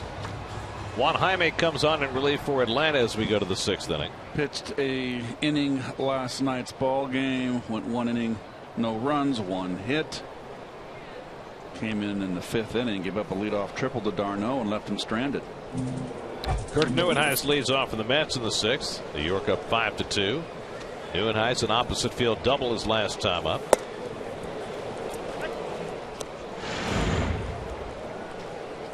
Collins coming up to Jacob DeGrom after that last inning, and Jacob is due a fourth in the inning, so it's a possibility that he could be done. Well, I think I would be surprised if you give me my second start, one more start, Skip. If it's all about innings pitched, then okay, because I got a chance to win 10 games. If not, leave me in.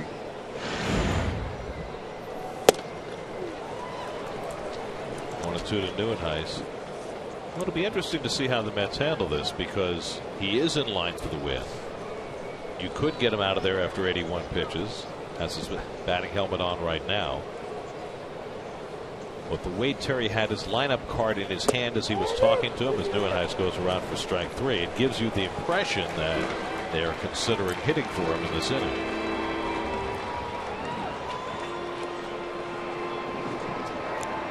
You just could have gone over there and said, "How do you feel?"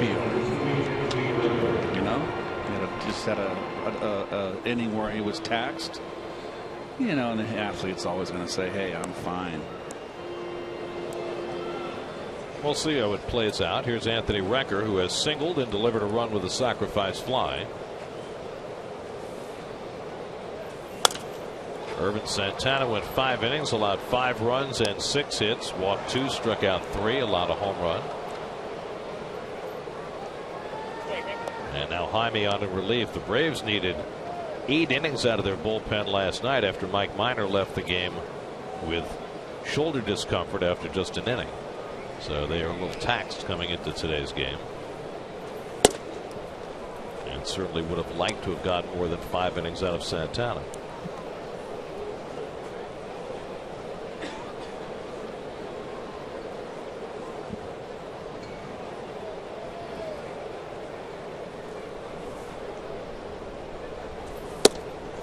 Two and one to Recker with Ruben Tejada on deck.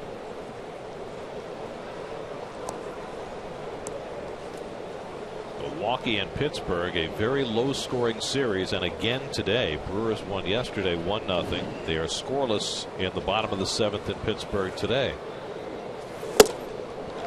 That's Vance Worley and Willie Peralta pitching in the finale of that series. Milwaukee 3.5 behind Pittsburgh for that final wild card spot, and badly needing that rubber game today. I liked Vance Worley when he came up that first year with Philadelphia, and boy, he just has bounced around and he's pitched well for the Pirates. He has, after a dreadful time of it in Minnesota. Remember when we saw him last year in the cold weather in Minnesota, and he was just terrible. He put on some weight, if I remember. He got a little out of shape. And there was talk in Philadelphia that he wasn't a hard worker and didn't like to run. So, hey, Ray Surge got a hold of him, pitching coach for the Pirates. And Recker's on with a walk. So Anthony having a good day at the plate. Mets of a 1-out base runner with Ruben Tejada coming up. Ruben delivered a sacrifice fly in the 2nd, and then in the 4th unloaded his 4th home run of the year. Got a fastball upstairs, Garrett, that was meant to be in, and it had too much play, a little bit too much play, but give Tejada credit. So he got the car wash. So 2 RBIs for Tejada today. Recker at first and 1 out, and DeGrom is out on deck.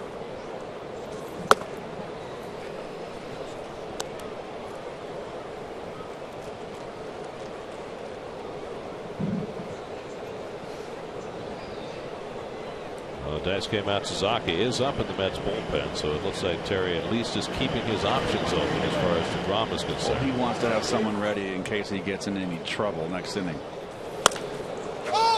That's called thinking ahead, you know. Freeman right to the railing, but that's beyond his reach. And that's what every manager has to do. The manager has to be, remember Whitey Herzog, and I could be wrong, has to think 5 batters ahead. Which makes sense. Well, especially if the guy you have as a contingency is Daisuke Matsuzaka, because he takes so long to warm up. So if you think you might need him, you've got to get him up long before you do. I think even if you have someone that is used to the role, doesn't need a lot of time.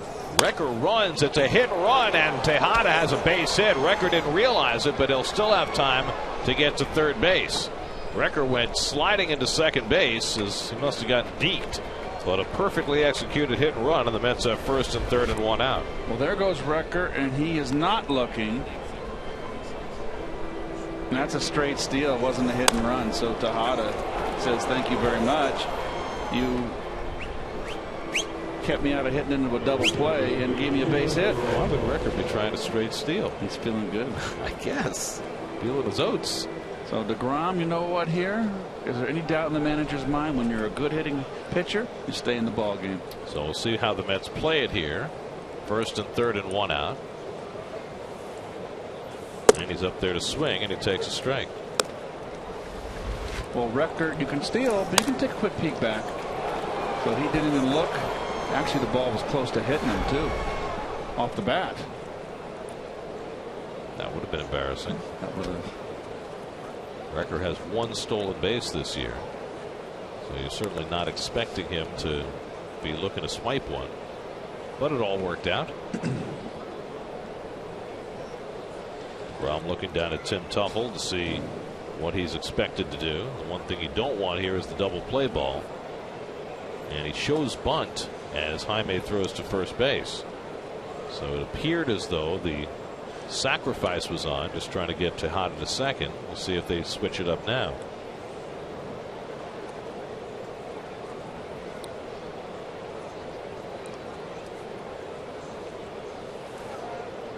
And the squeeze is on, and he gets the bunt down. Recker will come home, and Betancourt mishandles it, and everybody's safe. The Mets run the suicide squeeze to perfection. DeGrom gets the bunt down. Recker scores, and it's 6-2 New York. Well, you've got a team that's sleepwalking, and I'll give credit to Terry. Everybody thinking it's going to be just a sacrifice to get the runners to second base. And when you got a team that is sleepwalking and 1 foot on the butts, you're going to catch them on their heels. Well done. Beautifully done. So it'll be a sacrifice for DeGrom, an RBI, an error on Betancourt allowing DeGrom to reach. Jaime will exit. Mets now have a 6-2 lead and looking for more in the 6th inning as the Braves make a pitching change. Call to the bullpen brought to you by Verizon. Mets for using the squeeze. They've done that effectively this year. We'll be right back.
relief for the Braves.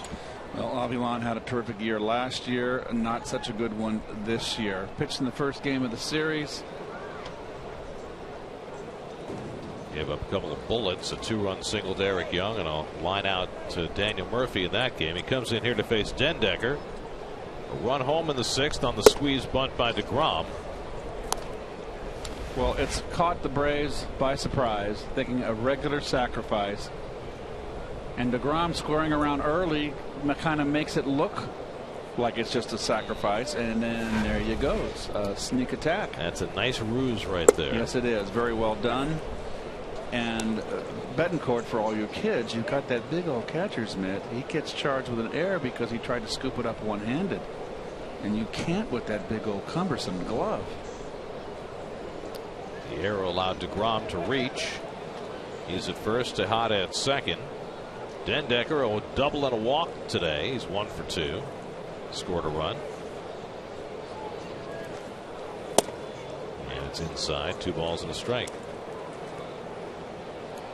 Wilmer Flores waiting on deck. Mets now with 6 runs and 7 hits. They've scored in 4 different innings.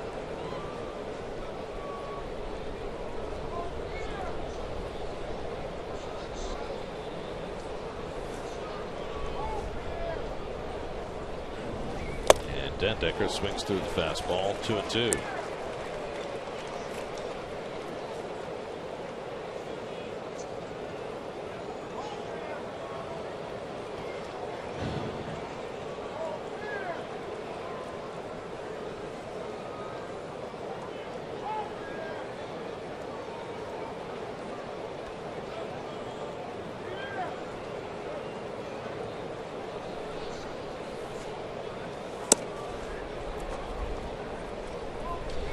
Count. Hard time getting that inside fastball over to the lefty. Most left-handers have trouble getting that inside corner strike. They can't, and those are the ones that have a hard time getting left-handers out. Avilan last year was just great against the lefties. Not so much this year. They're hitting .256, but he strikes out Den Decker with the high fastball, and that's the second out of the inning.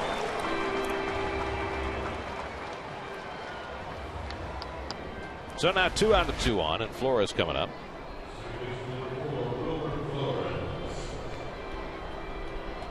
Threw it by him late. Well, the Pirates just broke through with a run in the bottom of the 7th, and they lead Milwaukee 1-0. Yeah, the rubber game of that series. You know what? Oh, I'm sorry. I was just going to say, if the Pirates win that one, that's about all she wrote for the Brewers. Yep. It would be 4.5 back with 6 to play. Flores skies one a mile high. Freddie Freeman calling and catching to end the inning. But the Mets get a run on the suicide squeeze bunt. DeGrom goes back to the mound with a 6-2 lead.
Stay tuned to SNY for behind-the-scenes access, player reactions, and a complete game breakdown, plus an exclusive look at Rex Ryan's locker room speech and post-game comments on Jets Post-Game Live, presented by Toyota. Monday, that's tomorrow, immediately after the Jets-Bears game, only on SNY.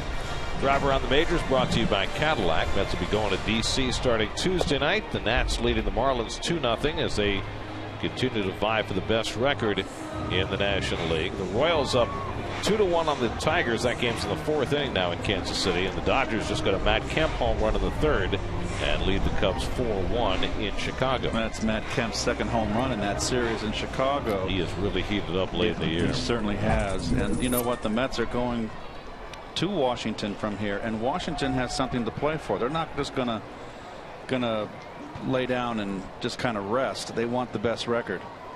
They got a 2.5 game lead over Los Angeles coming into this game, and with Los Angeles winning today, they want that home field advantage. So the Mets are going to be up against it with the Nationals. Freddie Freeman's 0 for 2 today, struck out and grounded out. It'll be Freeman, Upton, and Johnson 3, 4, and 5 in the order against DeGrom, who gave up 2 runs, only one of them earned in the 5th inning. I have a hunch this is going to be DeGrom's last inning. And then the question will be, I'm sure that will be the first question that will be asked of Terry after the game. Will this be DeGrom's last start, or will he get that one more start Saturday against the Astros?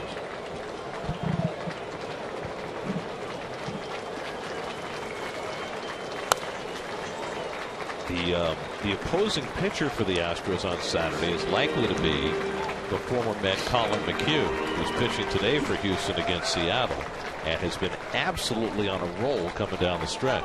Big curveball, if I recall. McHugh, over his last 9 starts, is 6-0 with a 1.5 ERA and has not walked a batter in his last 4 starts. He's in a 1-1 game now against Seattle in the 5th. Huge game for Seattle after the Astros crushed the Mariners last night, 10-1. They had 5 home runs, and their little second baseman Jose Altuve had 2 more hits. He now has 218 hits this year. Full count to Freeman. That's the most hits by a second baseman since Rod Carew in 1974. He also had 218. The last time a second baseman had more, Charlie Gehringer in 1936. My father's favorite player. Freeman checks his swing and takes it high, and that's a leadoff walk for Freeman. And that's a little alarming right there from DeGrom. It's his 3rd walk, and they've all come in a span of the last 5 batters. Charlie Gehringer dumped the mechanical man because he did everything perfectly on a baseball field. He was a heck of a fielder.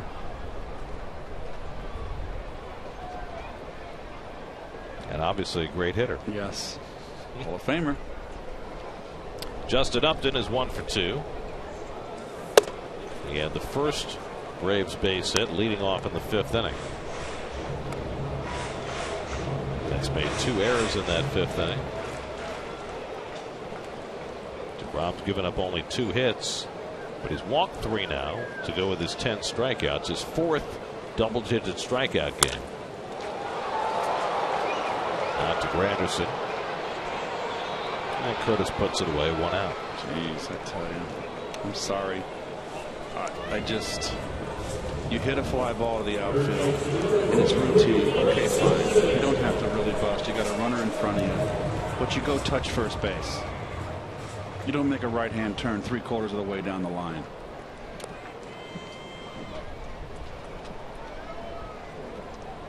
There's Chris Johnson, who's 1 for 2. Single to right his last time up. These are your veterans on your team, and you got young players out there, and that's the effort they're putting forth.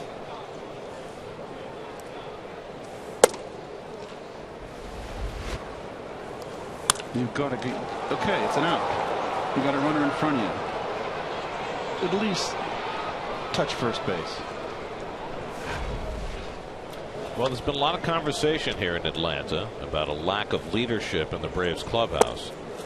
And, you know, for years they had Bobby Cox at the helm. They had Chipper Jones as the veteran presence. Before that, they had the great pitchers who were the major presence in that clubhouse. And there was a great deal of self-policing and self-discipline. Tim Hudson was that guy in past years. They had veteran players like Eric Hinsky, who was a leadership type. Chipper? Yeah, we mentioned Chipper. So the question is, how important is that in terms of setting a tone, and does it eventually matter in terms of wins and losses? It does matter over the course of a season. If you get that kind of lackadaisical play, it's infectious. Now, you remember, Bobby Cox had to discipline Andrew Jones early in his career for not running out balls. And he sat him and told him why he sat him. Well, when B.J. Upton was in Tampa Bay, Joe Madden sat him. I mean, it happened there. You know, every manager has his own way of disciplining things, but when you see a team that is as consistently as lackadaisical as this Braves team is, it's alarming. Toward the hole, a base hit for Johnson, his second hit. And so the Braves, who scored 2 in the 5th, have something working here in the 6th. First and second and 1 out. Why you would throw this guy downstairs is beyond me. It's the only ball he can hit with that swing. Not hit the ball above his belt.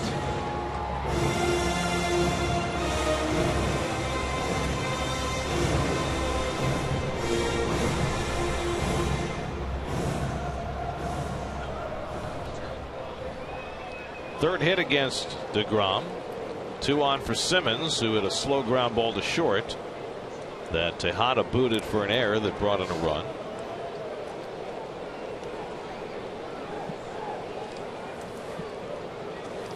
So a game that began looking easy for DeGrom has turned into a bit of a slog. He kind of lost it in the 5th inning, and it's carried through to the 6th.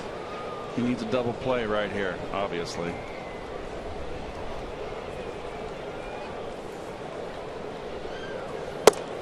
Here's a strike, 1-1. Buddy Carlisle joins Daisuke Matsuzaka in the Mets bullpen.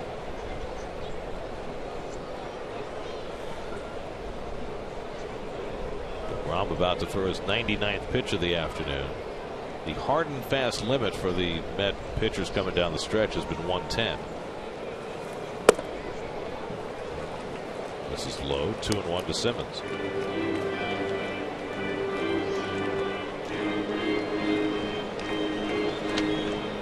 Christian Bettencourt on deck.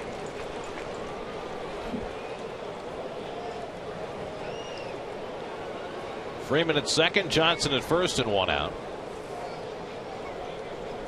And Simmons rolls one toward the hole, cut off by Murphy, out at second, turned by Flores, double play, beautifully done, 5-4-3. Murphy with the quick grab and release, and Flores with a pretty turn, and they help DeGrom through the bottom of the 6th. Beautiful play by Murph, ranging to his left, nice feed, beautiful turn by Flores.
Truist Park in D.C. as they take on the National League East champions.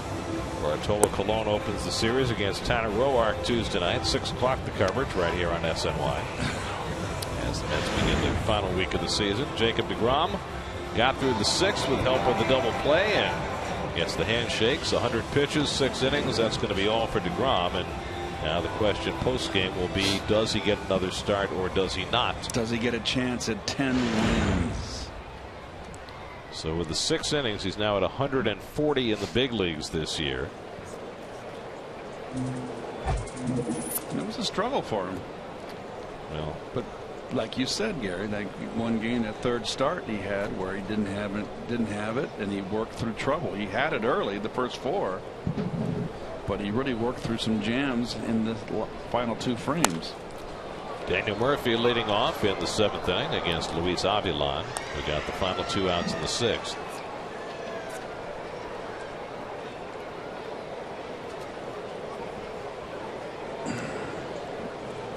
Murphy, Duda, and Granderson, the 3 left-hand hitters up. That's why it's Avilan out there.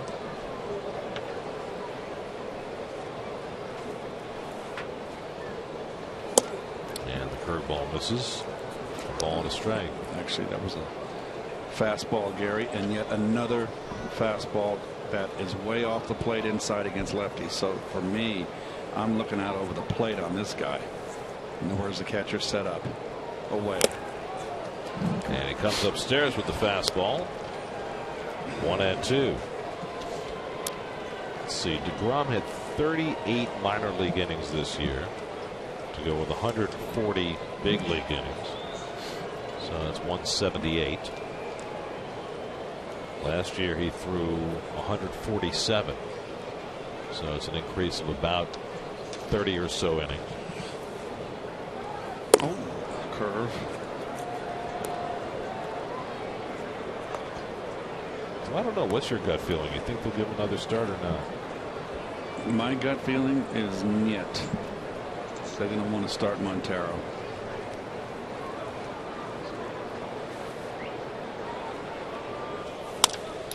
Out to left, Justin Upton coming on, slides and makes the catch.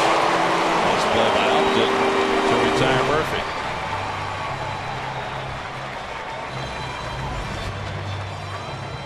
Well, good break on it. And once you get there, you make that play. It's the big leagues, but nice play.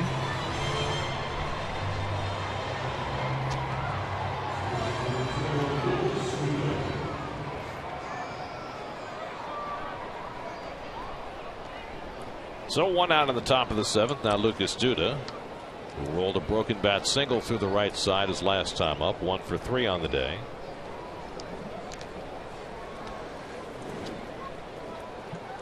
Mets are heading to D.C. for a series. For more, let's check in with Steve Gelb. Steve. Well, Gary, right now, obviously the big news surrounding the Nats is the return of Ryan Zimmerman to the lineup. But quite frankly, the way this pitching staff is going, I think you or I in the lineup would be just fine for the Nationals. We already know that they've got the best ERA in the major leagues. But on this 11-game road trip that wraps today in Miami, the starting pitching has been absolutely insane. The starting pitchers have a 1.51 ERA in those 11 games. That includes Steven Strasburg going 7 shutout innings today, and maybe even beyond the ERA. The most incredible thing about that is that in the 11 games, 9 total walks, and you could say when you look at this Nationals team, they could pack it in. They've got it all locked up already, but these pitchers are going, and they're going strong. Dangerous heading into D.C. Duda drives one to right center, and that'll go up the gap into the wall. So Duda's second hit of the day. He pulls it at second base with a double, his 26th double of the year.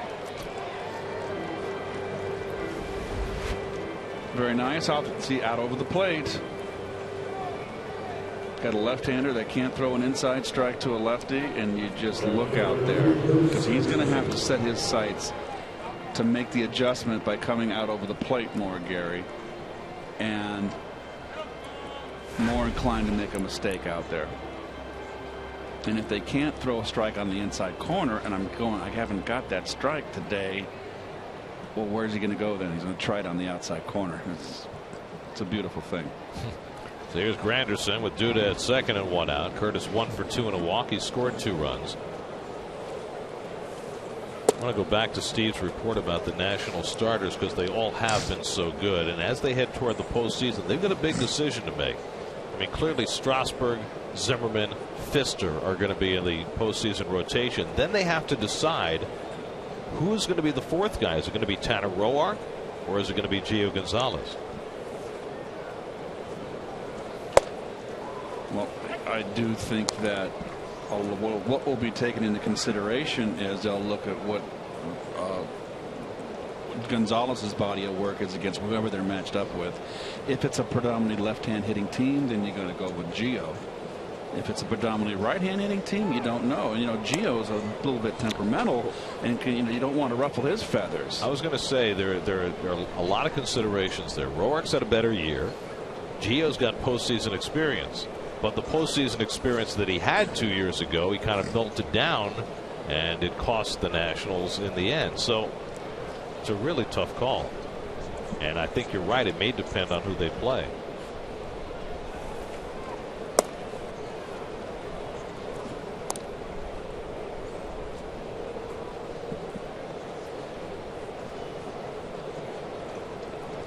Two and one to Granderson with Neuenhuis on deck. And then the other big decision they're going to have to make, and we talked a little bit about it last night, is what to do with Ryan Zimmerman, who came back last night and really hit the ground running. He had been out for 55 games, didn't have any rehab starts, played a little in the instructional league, but he had 2 hits the first game, including a triple, and then scored on an infield grounder where he said afterward he probably shouldn't have tried to on the bad hamstring. Says he's not 100%, but he's out there playing. He's in many ways the heart and soul of that team. What do you do with him? Who do you sit down if you do, or do you bring him off the bench? He would be formidable off the bench. A good right hand pinch hitter. Well, we know how good he is late in games. Mets have tasted that before. That one kicks away from Bencourt, but not far enough, and Duda stays put. Well, they're going to be a better ball club, and I don't know, and I'm not going to Washington. You are. I'll be watching. His arm has had trouble with his arms. They're a better team if Zimmerman can play third base and make the throw.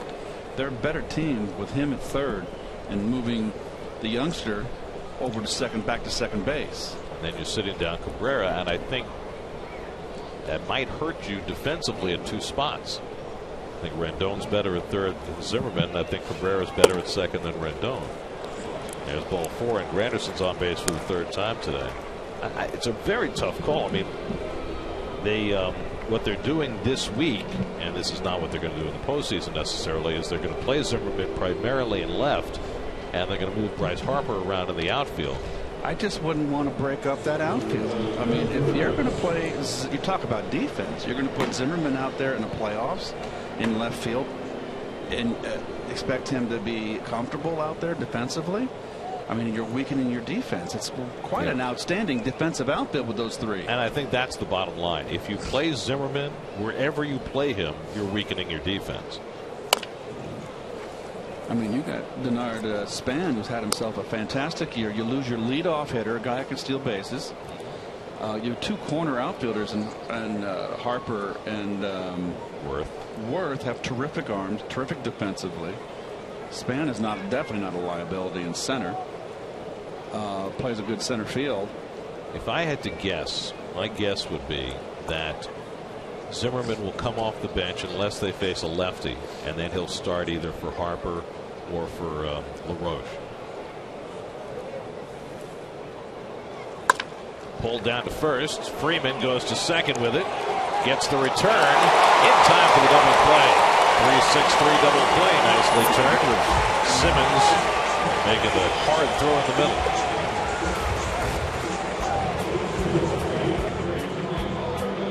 So the Braves get themselves out of a jam by turning 2. 7th inning stretch, 6-2 New York.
majority of his 363 games for the Boston and Milwaukee Braves.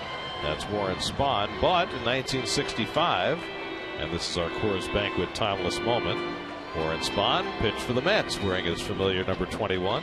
I have Warren Spahn's autograph on a baseball all by itself on the sweet spot. Born and raised in Buffalo, New York, Warren Spahn, the winningest left-hander of all time. Steve Carlton second, and Tom Glavine in that top 5. Won his 300th as a Met. Warren Spahn, what a nice man. He was a smoker, you know. Smoked his whole life. Probably didn't help his pitching. He lived to a ripe old age.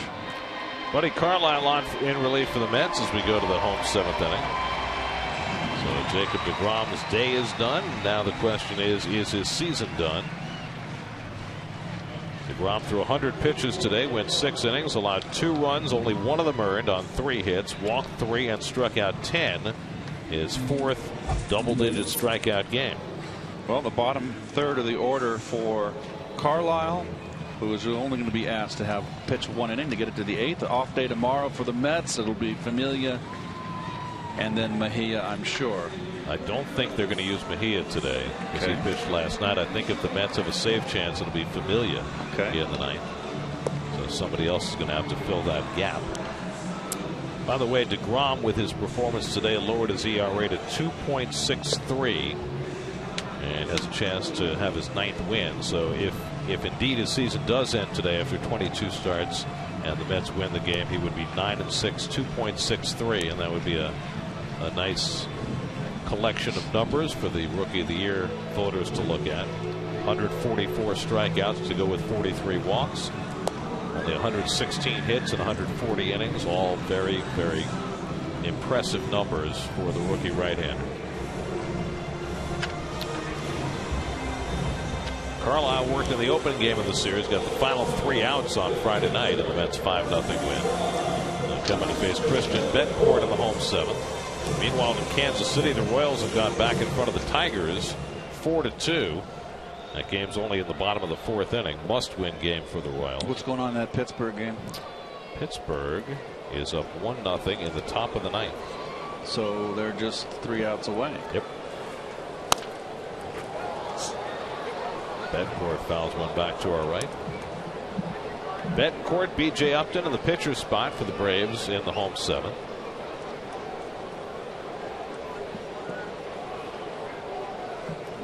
Carlos Gomez just led off the 9th with a base hit from Milwaukee. So it's not over yet. Call strike to Betancourt, and it's 0-2. Betancourt's been up twice, grounded out both times. Kind of an odd game for DeGrom when you look back at it. Didn't have his most explosive fastball today as Betancourt goes out on Buddy Carlisle's high fastball. And yet DeGrom pitched 4 perfect innings and struck out 8 in those first 4 innings. Then the last 2 innings were really a slog for him, but he was able to get through it, giving up just the 2 runs, only 1 earned run.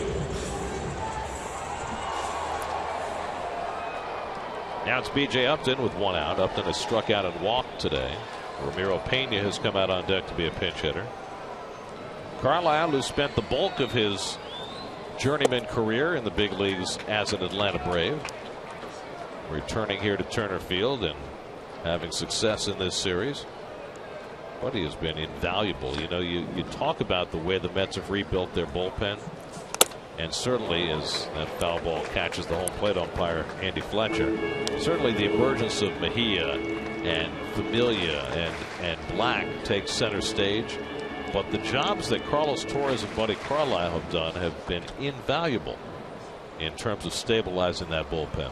Well, if they're not going to use Mejia today, I wouldn't be surprised. And if Carlisle would go 2, because he's got a rubber arm, he likes to throw. If the score stays the way it is. If the score stays 6-2, and Carlisle would be the 3rd batter in next inning. If it's 2 outs and nobody on, or even if there's someone on, he can have him bunt him over. But I think that he might go 2 today. As long as he pitches a scoreless 7th, I think you might be right.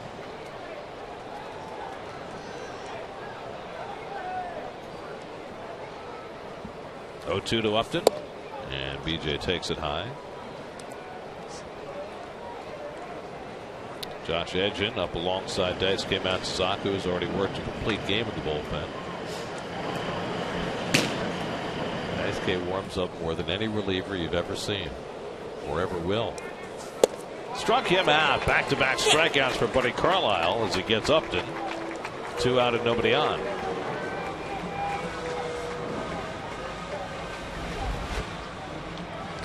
Carlisle just comes right after you, and that's where you pitch Upton. He doesn't like it upstairs. BJ Upton. So now it's Ramiro Pena, the switch hitter. Had a pinching assignment last night, got a base hit against Henry Mejia in the 9th inning.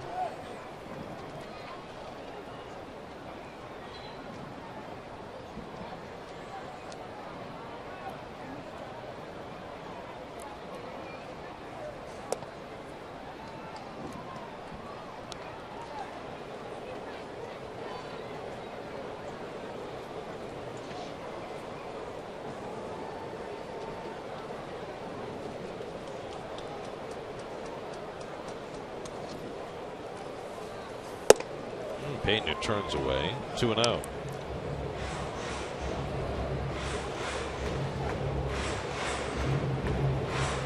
Emilio Bonifacio would be next. Net pitchers have now struck out 12 on the afternoon against an Atlanta team that has now struck out over 1,300 times this year.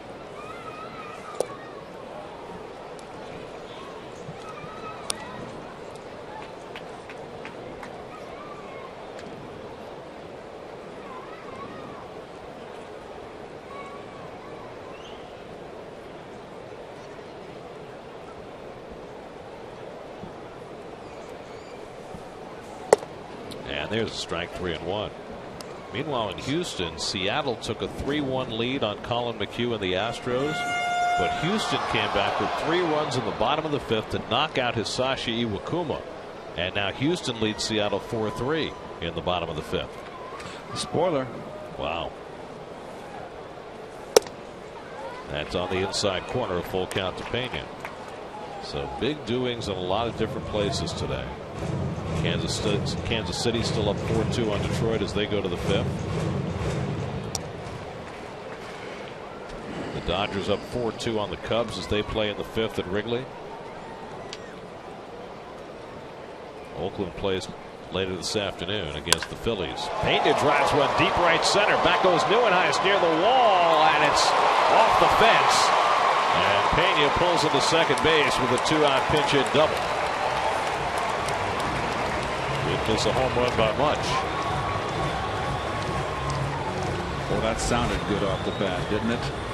Ball down. All those left-handers like the ball down. The base of the wall.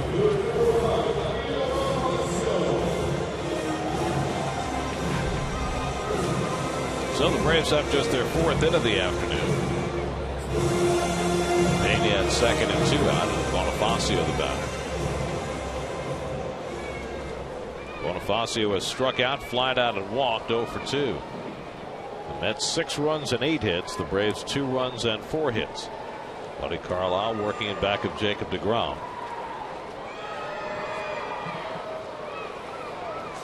And Bonifacio takes a strike.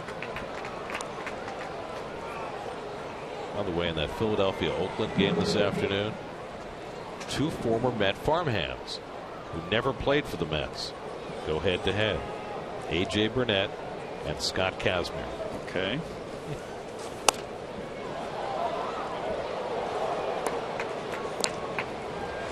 It's been a long time for both.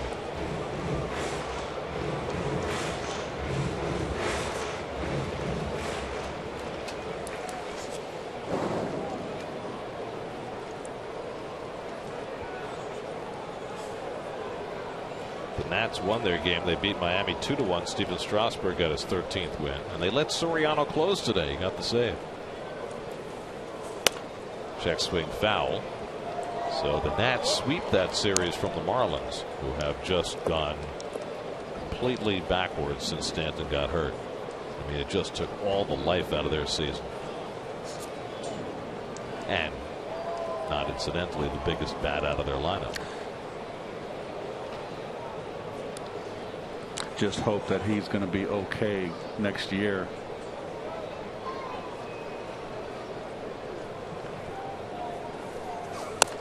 Let me ask you a question, because I heard some of the Miami people talking about this. Do you think it would be of value for Stanton to take some batting practice before the season is over, just to get back at the batter's box? I think so. Can't hurt.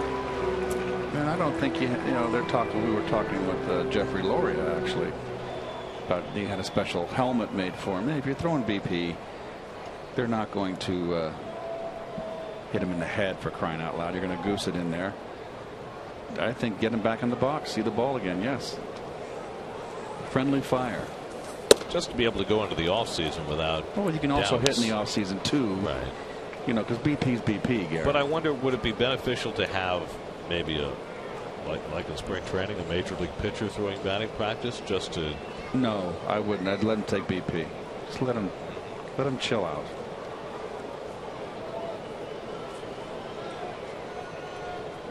It's certainly going to be something to watch when next season begins, because as good as Stanton was before this year he established himself as the premier power hitter in the game. And he stayed healthy. I mean, this wasn't an injury that was caused because of his hamstring.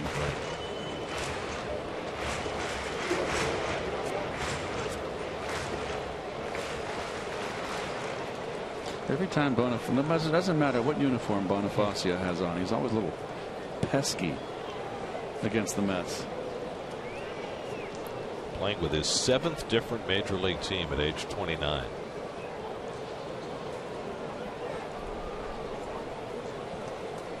And record needs a conversation with Carlisle before they throw the next pitch to Bonifacio. Really? Why? We'll have to ask later.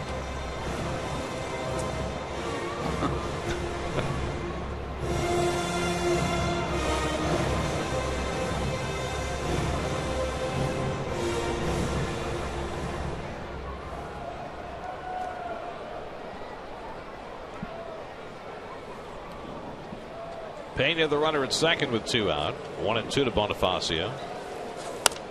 He gets that one foul.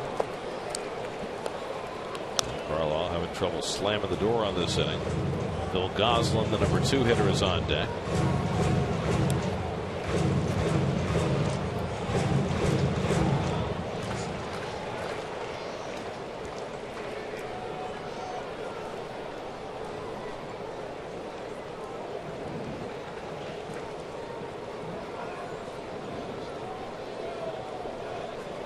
This will be the 8th pitch of the at bat from Carlisle to Bonifacio, and he misses away.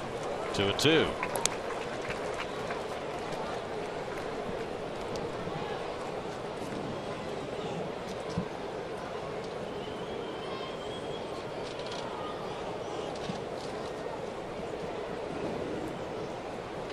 In that Milwaukee-Pittsburgh game, in a series punctuated by hit batsmen, with 2 out in the 9th inning, Tony Watson hit Ramos Ramirez with a pitch. Put the winning run on base.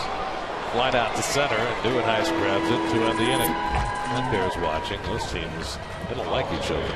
And a double and 1 left. 6-2 Mets.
wild card. Now the question is, do the Pirates have a chance of catching the Cardinals for first place? Well, they're running out of time. They're 3.5 coming in. Now they're 3.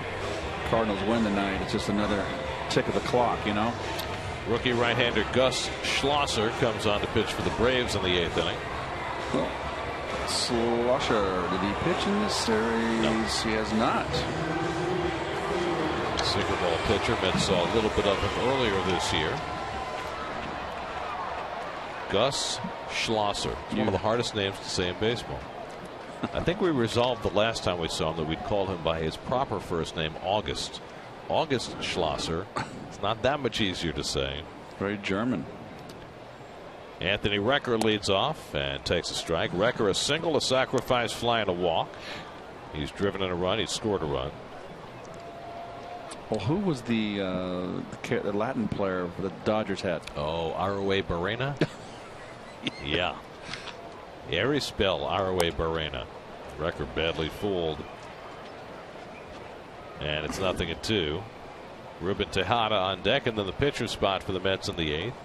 Mets have led this one right from the start. They got a run in the first, a run in the second, 3 in the 4th. Jacob DeGrom was perfect through 4. Wound up giving up 1 earned run in 6 innings and striking out 10. In line for his 9th win of the year. Got a very large red-tailed hawk over the left field fence up upper deck by the lights. Just kind of, now he's flying off now. Big red-tailed hawk. Just thought I'd throw it in there. See, there is wildlife in these urban areas. Recker gets jammed and pops one up. Betancourt right at the screen, but just runs out of room. And he hit that hard. Banged his knee on that low fence.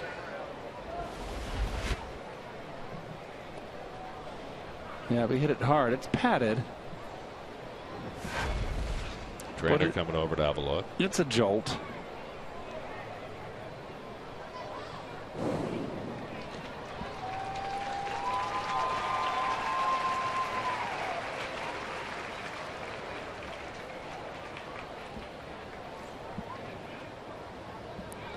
So Betancourt will get back behind the plate. 1-2 the count to Recker leading off in the 8th inning.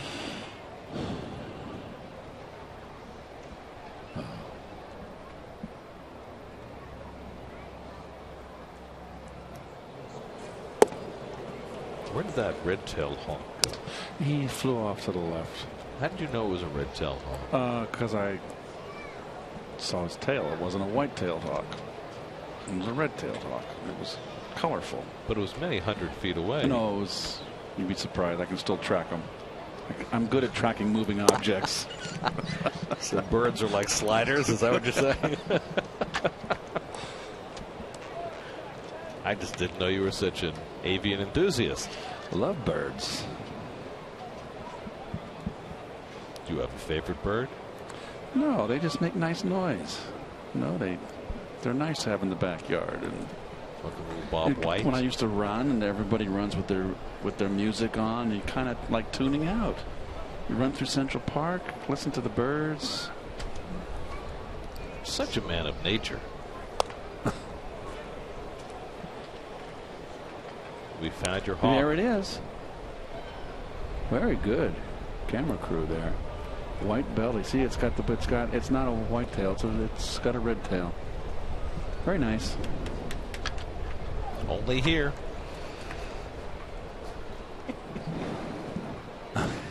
Eighth pitch of the bat coming from Schlosser to Recker.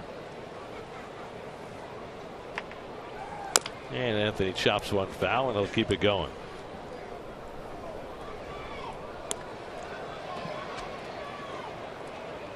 I was sitting on the beach the other day and enjoying the seagulls. Yes. You know what I saw yesterday? I was at the gym.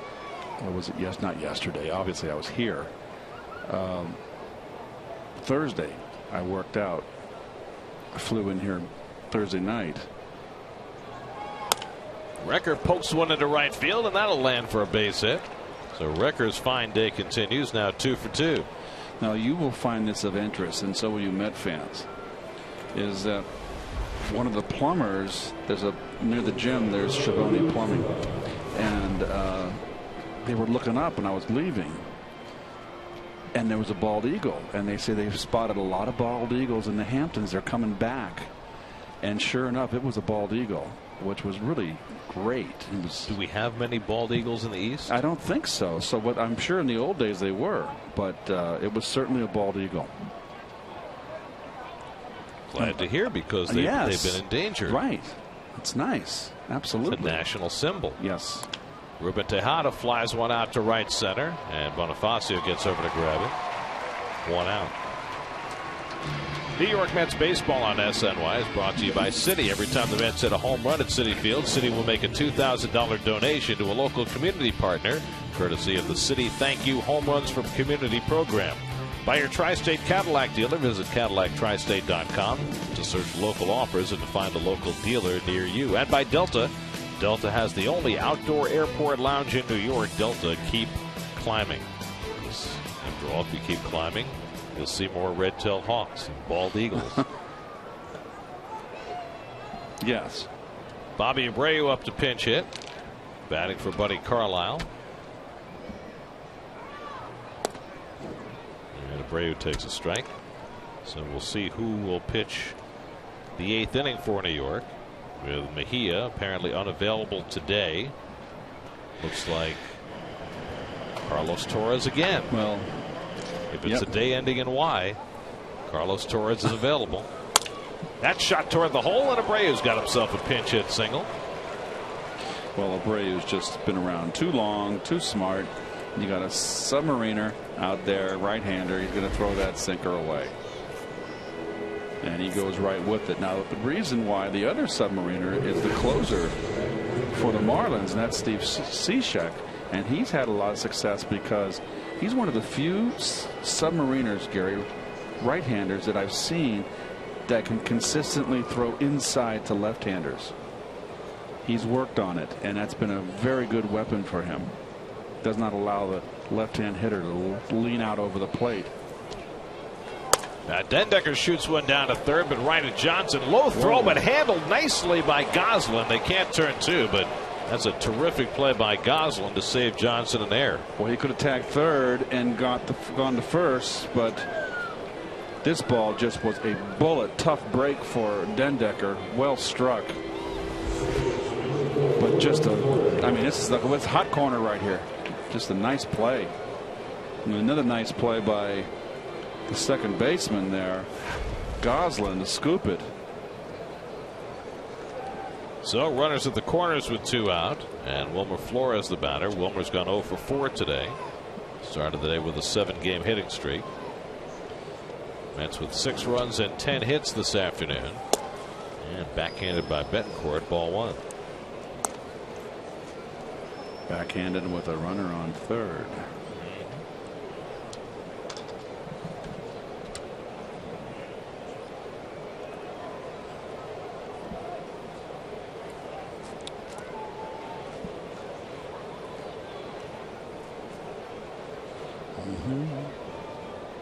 Oh, I didn't tell you. I was down in the hotel. I was down in the business center printing out my boarding pass, and I ran in. Oh, thrown away. Here comes Recker from third to score, and the Mets get a gift and lead 7-2. Wow. It is just not looking good. This could probably be an E1. Sure-handed Freeman didn't have much footwork there in that throw. It's going to be an E1. Yep. So each team now with 2 errors. Schlosser's error brings in a run to make it 7-2 New York. Dendecker in scoring position, and it's chopped foul, so you were in the business. Oh yeah, and older gentleman with a Met hat was there, and turned out to be Daniel Murphy's father. And then his mother came in a little bit later, so I got a chance to meet them and chat with them. Lovely people. Up from Jacksonville. Yeah. To watch Daniel. Well, I know Daniel's dad has been a big baseball influence on him since he's been in Little League. Sure. we talked about that ground ball that was ruled a base hit, and I told him that was an error, and it should have been an error, and he said, well, he didn't touch it. And I said, okay, so so it was funny. We had a nice chat.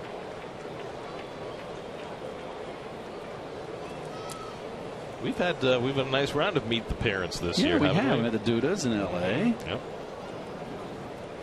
I know they're watching right now. Hello there, guys.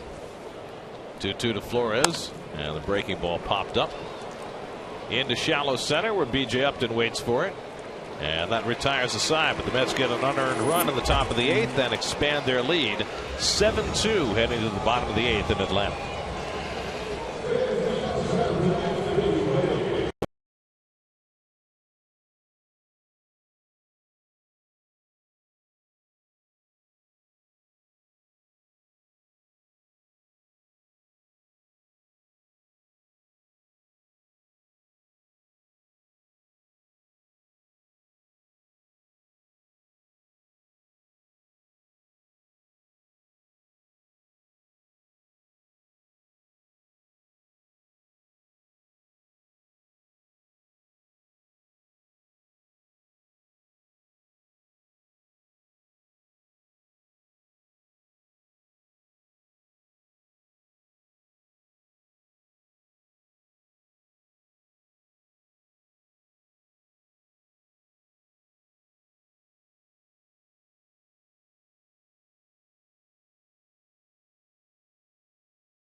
It's been around a long time, serving a lot of unhealthy food.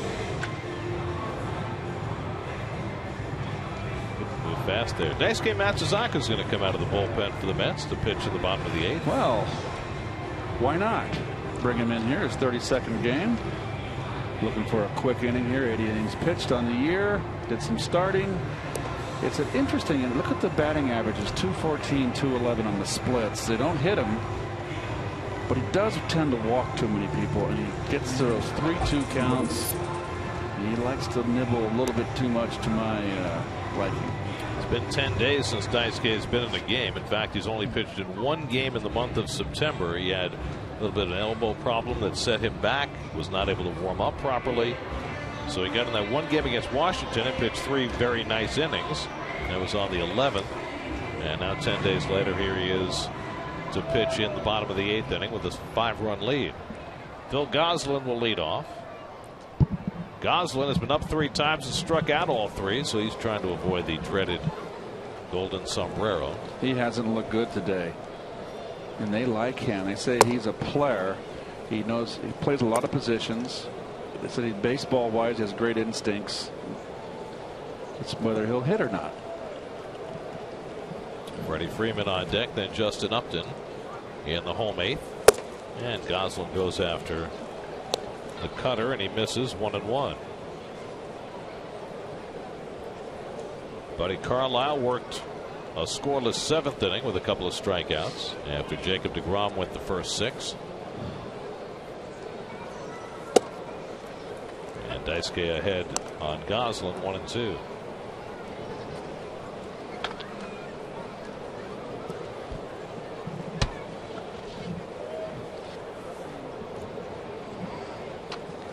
Breaking ball, strike 3 called. Goslin knew it, and there is the dreaded golden sombrero for Phil Goslin. That is, and you got all late afternoon to take that home with you too. And into the night. Fit the man for a hat. You know, you start brooding at night when it gets dark, you know, and the sun goes down. This is not a game for negative thinking. You've got to be a positive thinker, even when you have the golden sombrero behind you. I was a brooder. Well, but you used that, turned it around into positive energy. When I got older, yes, but when I was young, I brooded and doubted and was fearful. Freeman grounds one to the right side for Flores, and Daisuke quickly has 2 outs in the bottom of the 8th. 2 words that are very rarely spoken together. Daisuke and quickly.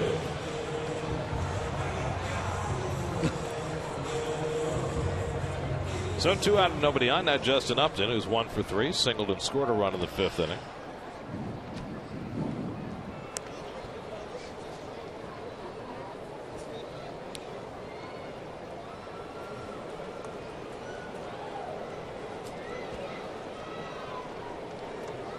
Met pitchers have struck out 13 this afternoon. Jacob DeGrom, who tied a major league record by striking out the first 8 in his last start against Miami, struck out the first 4 today to set the tone. Struck out 8 of the first 11 batters he faced, and finished with 10 for the day. You're good, Gary. You're right.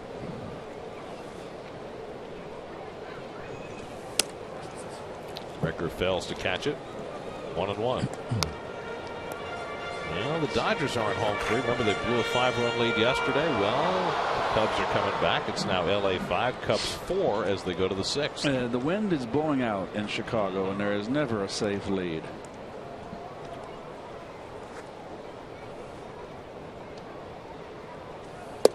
Meanwhile, the Giants, who are trying to catch the Dodgers 3.5 back, trying to avoid getting swept in San Diego. They got shut out on Friday night by Despaigne, and they lost to Andrew Kashner, who pitched 8 scoreless innings last night.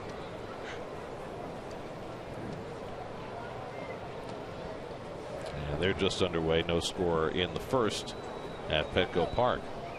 Giants, though, with the first wild card spot, a game in front of Pittsburgh, and now what, 5.5 in front of Milwaukee, so they're just about home free as far as being in the postseason. The Dodgers have already clinched a postseason berth. Their magic number for clinching the division is 5. Yes, it's all pretty much settled in the National League. It could go down to the last day in the American, Gary.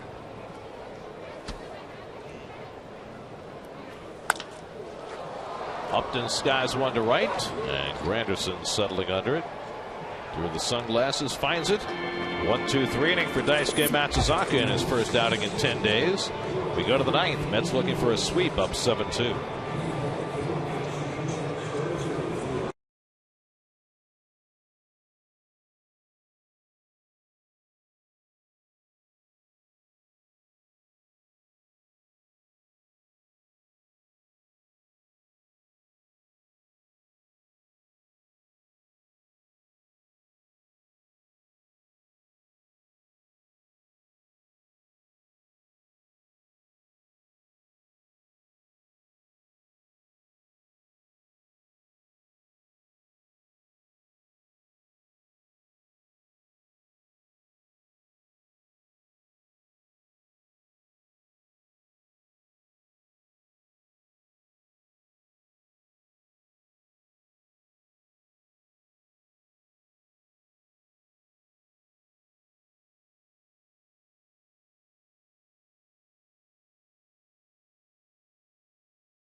2007. And they've got a 5-run lead as we go to the 9th.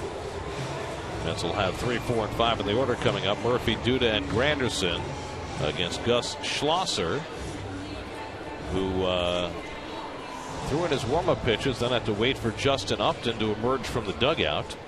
Upton was late coming out, but he's finally settled into his spot in left field. Glad you could join us, Justin. Daniel Murphy 0 for 4 today. Drove in a first-inning run with a ground out. He was robbed of a hit by Justin Upton his last time up, a sliding catch in left field. Schlosser working his second inning, gave up an unearned run on his throwing error in the 8th. That one's popped up toward the line. Simmons with the angle and avoids Johnson and catches it in foul territory.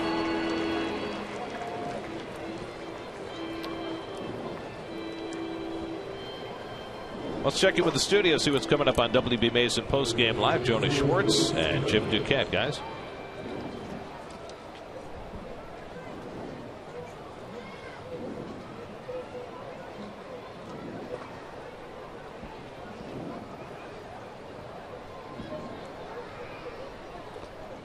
All right, thanks, gentlemen. We'll check in with you in a little bit.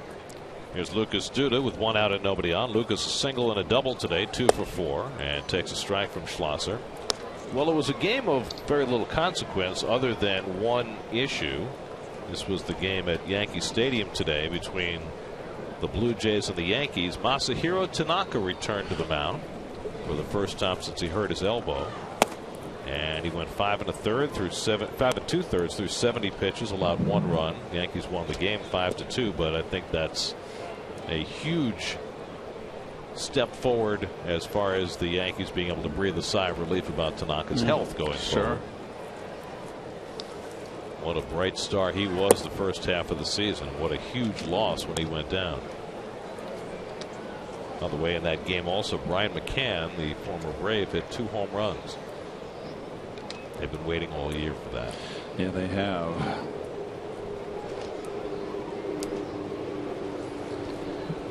That short right field porch for a left-hand hitter is so enticing, and it can also get you into a lot of bad habits. Well, for McCann, the year featured a lot of shifts and a lot of 4-3 groundouts, or as Andy Van Slyke once referred to it, the summer of 4-3. Yep. And Duda's got his 3rd hit of the afternoon, so a good day for Lucas. There you go. Mets have their 11th hit, a 1-out single in the 9th, and now Curtis Granderson has been on base 3 times with a single and 2 walks today. They can't. They just can't. They're submariners. They're going to ball. They're going to throw that to the outside corner. That's their happy zone, their comfort zone.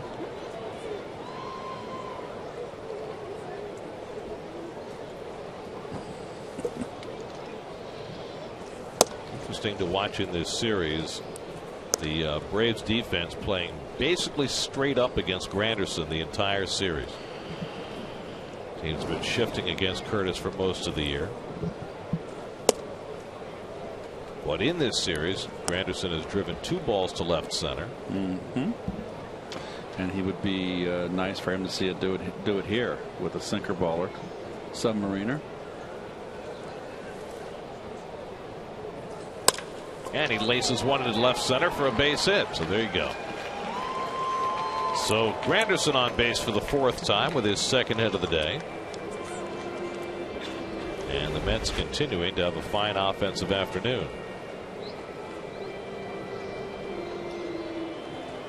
Hit the ball right up at the plate, not out in front. So Granderson 2 for 3 with a pair of walks. Duda's at second. Curtis is at first with 1 out. And now Neuenhuis. Kirk is 1 for 4 on the day. Doubled and scored back in the 4th.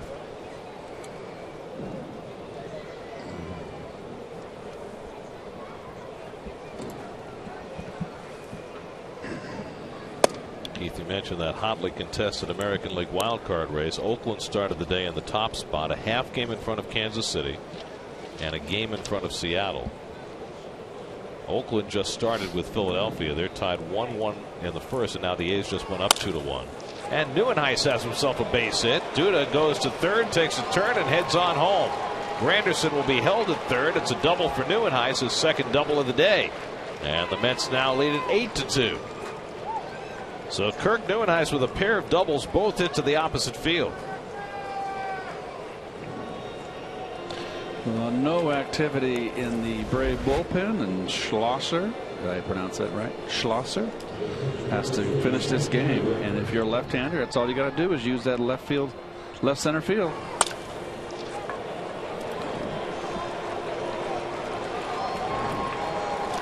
Granderson on the backside here. Not really busting, is he? Could have scored in that double. So now the infield comes in, second and third and one out. Anthony Recker's had a nice day at the plate. 2 for 2, a walk and a sacrifice fly. Mets now with 8 runs and 13 hits, and they're on the verge of sweeping a series in Atlanta, a rarely accomplished Met feat since they opened this joint in '97. And Recker cracks one foul. Mets are getting some free swings against Gus Schlosser. Maybe we should just call him Augie. That's an Augie Busch. Augustus Schlosser would be even harder.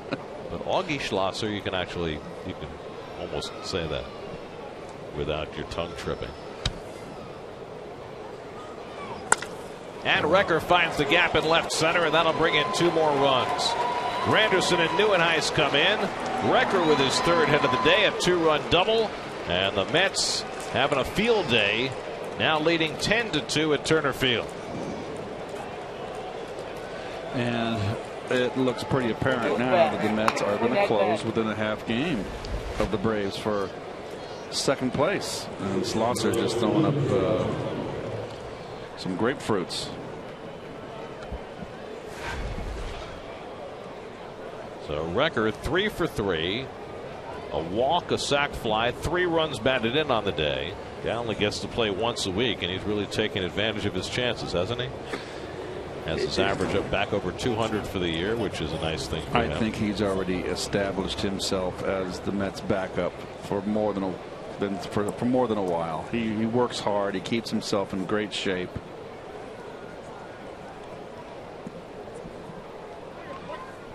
So now it's Ruben Tejada. Ruben has 2 for 3 today, a sac fly and a home run, and he grounds one to short.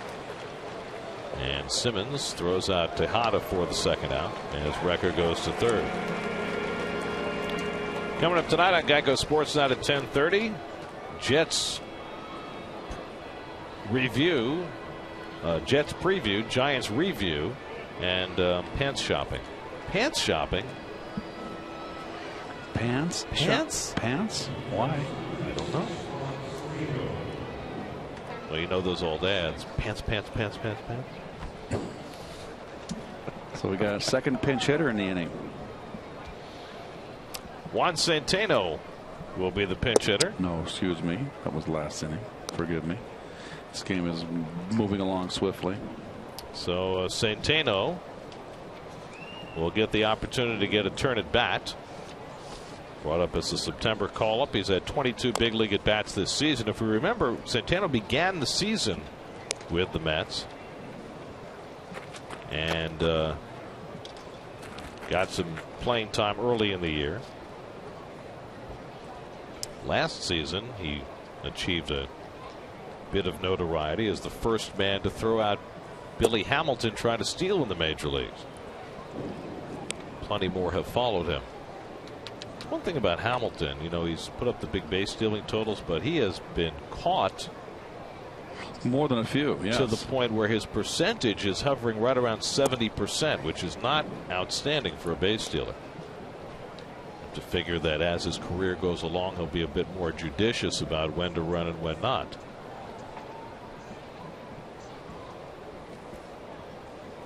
And Centeno taps it back to Schlosser. And that'll put an end to the top of the ninth, but the Mets tack on 3. And they'll take an 8-run lead into the bottom of the ninth in Atlanta.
holding out hope for their team, which has gotten smoked this afternoon.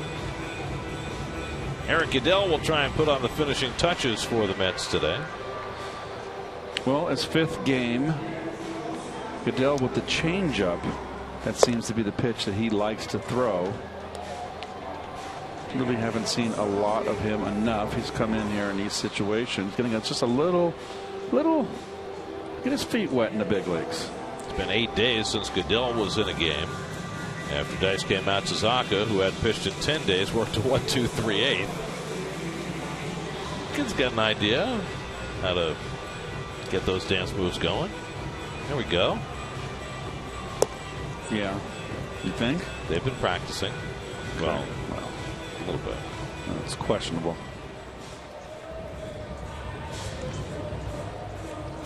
By the way, the A's got 3 in that first inning against A.J. Burnett. They lead the Phillies 3-1 in the second. How about the Phillies out in the West Coast finishing up? Jeez.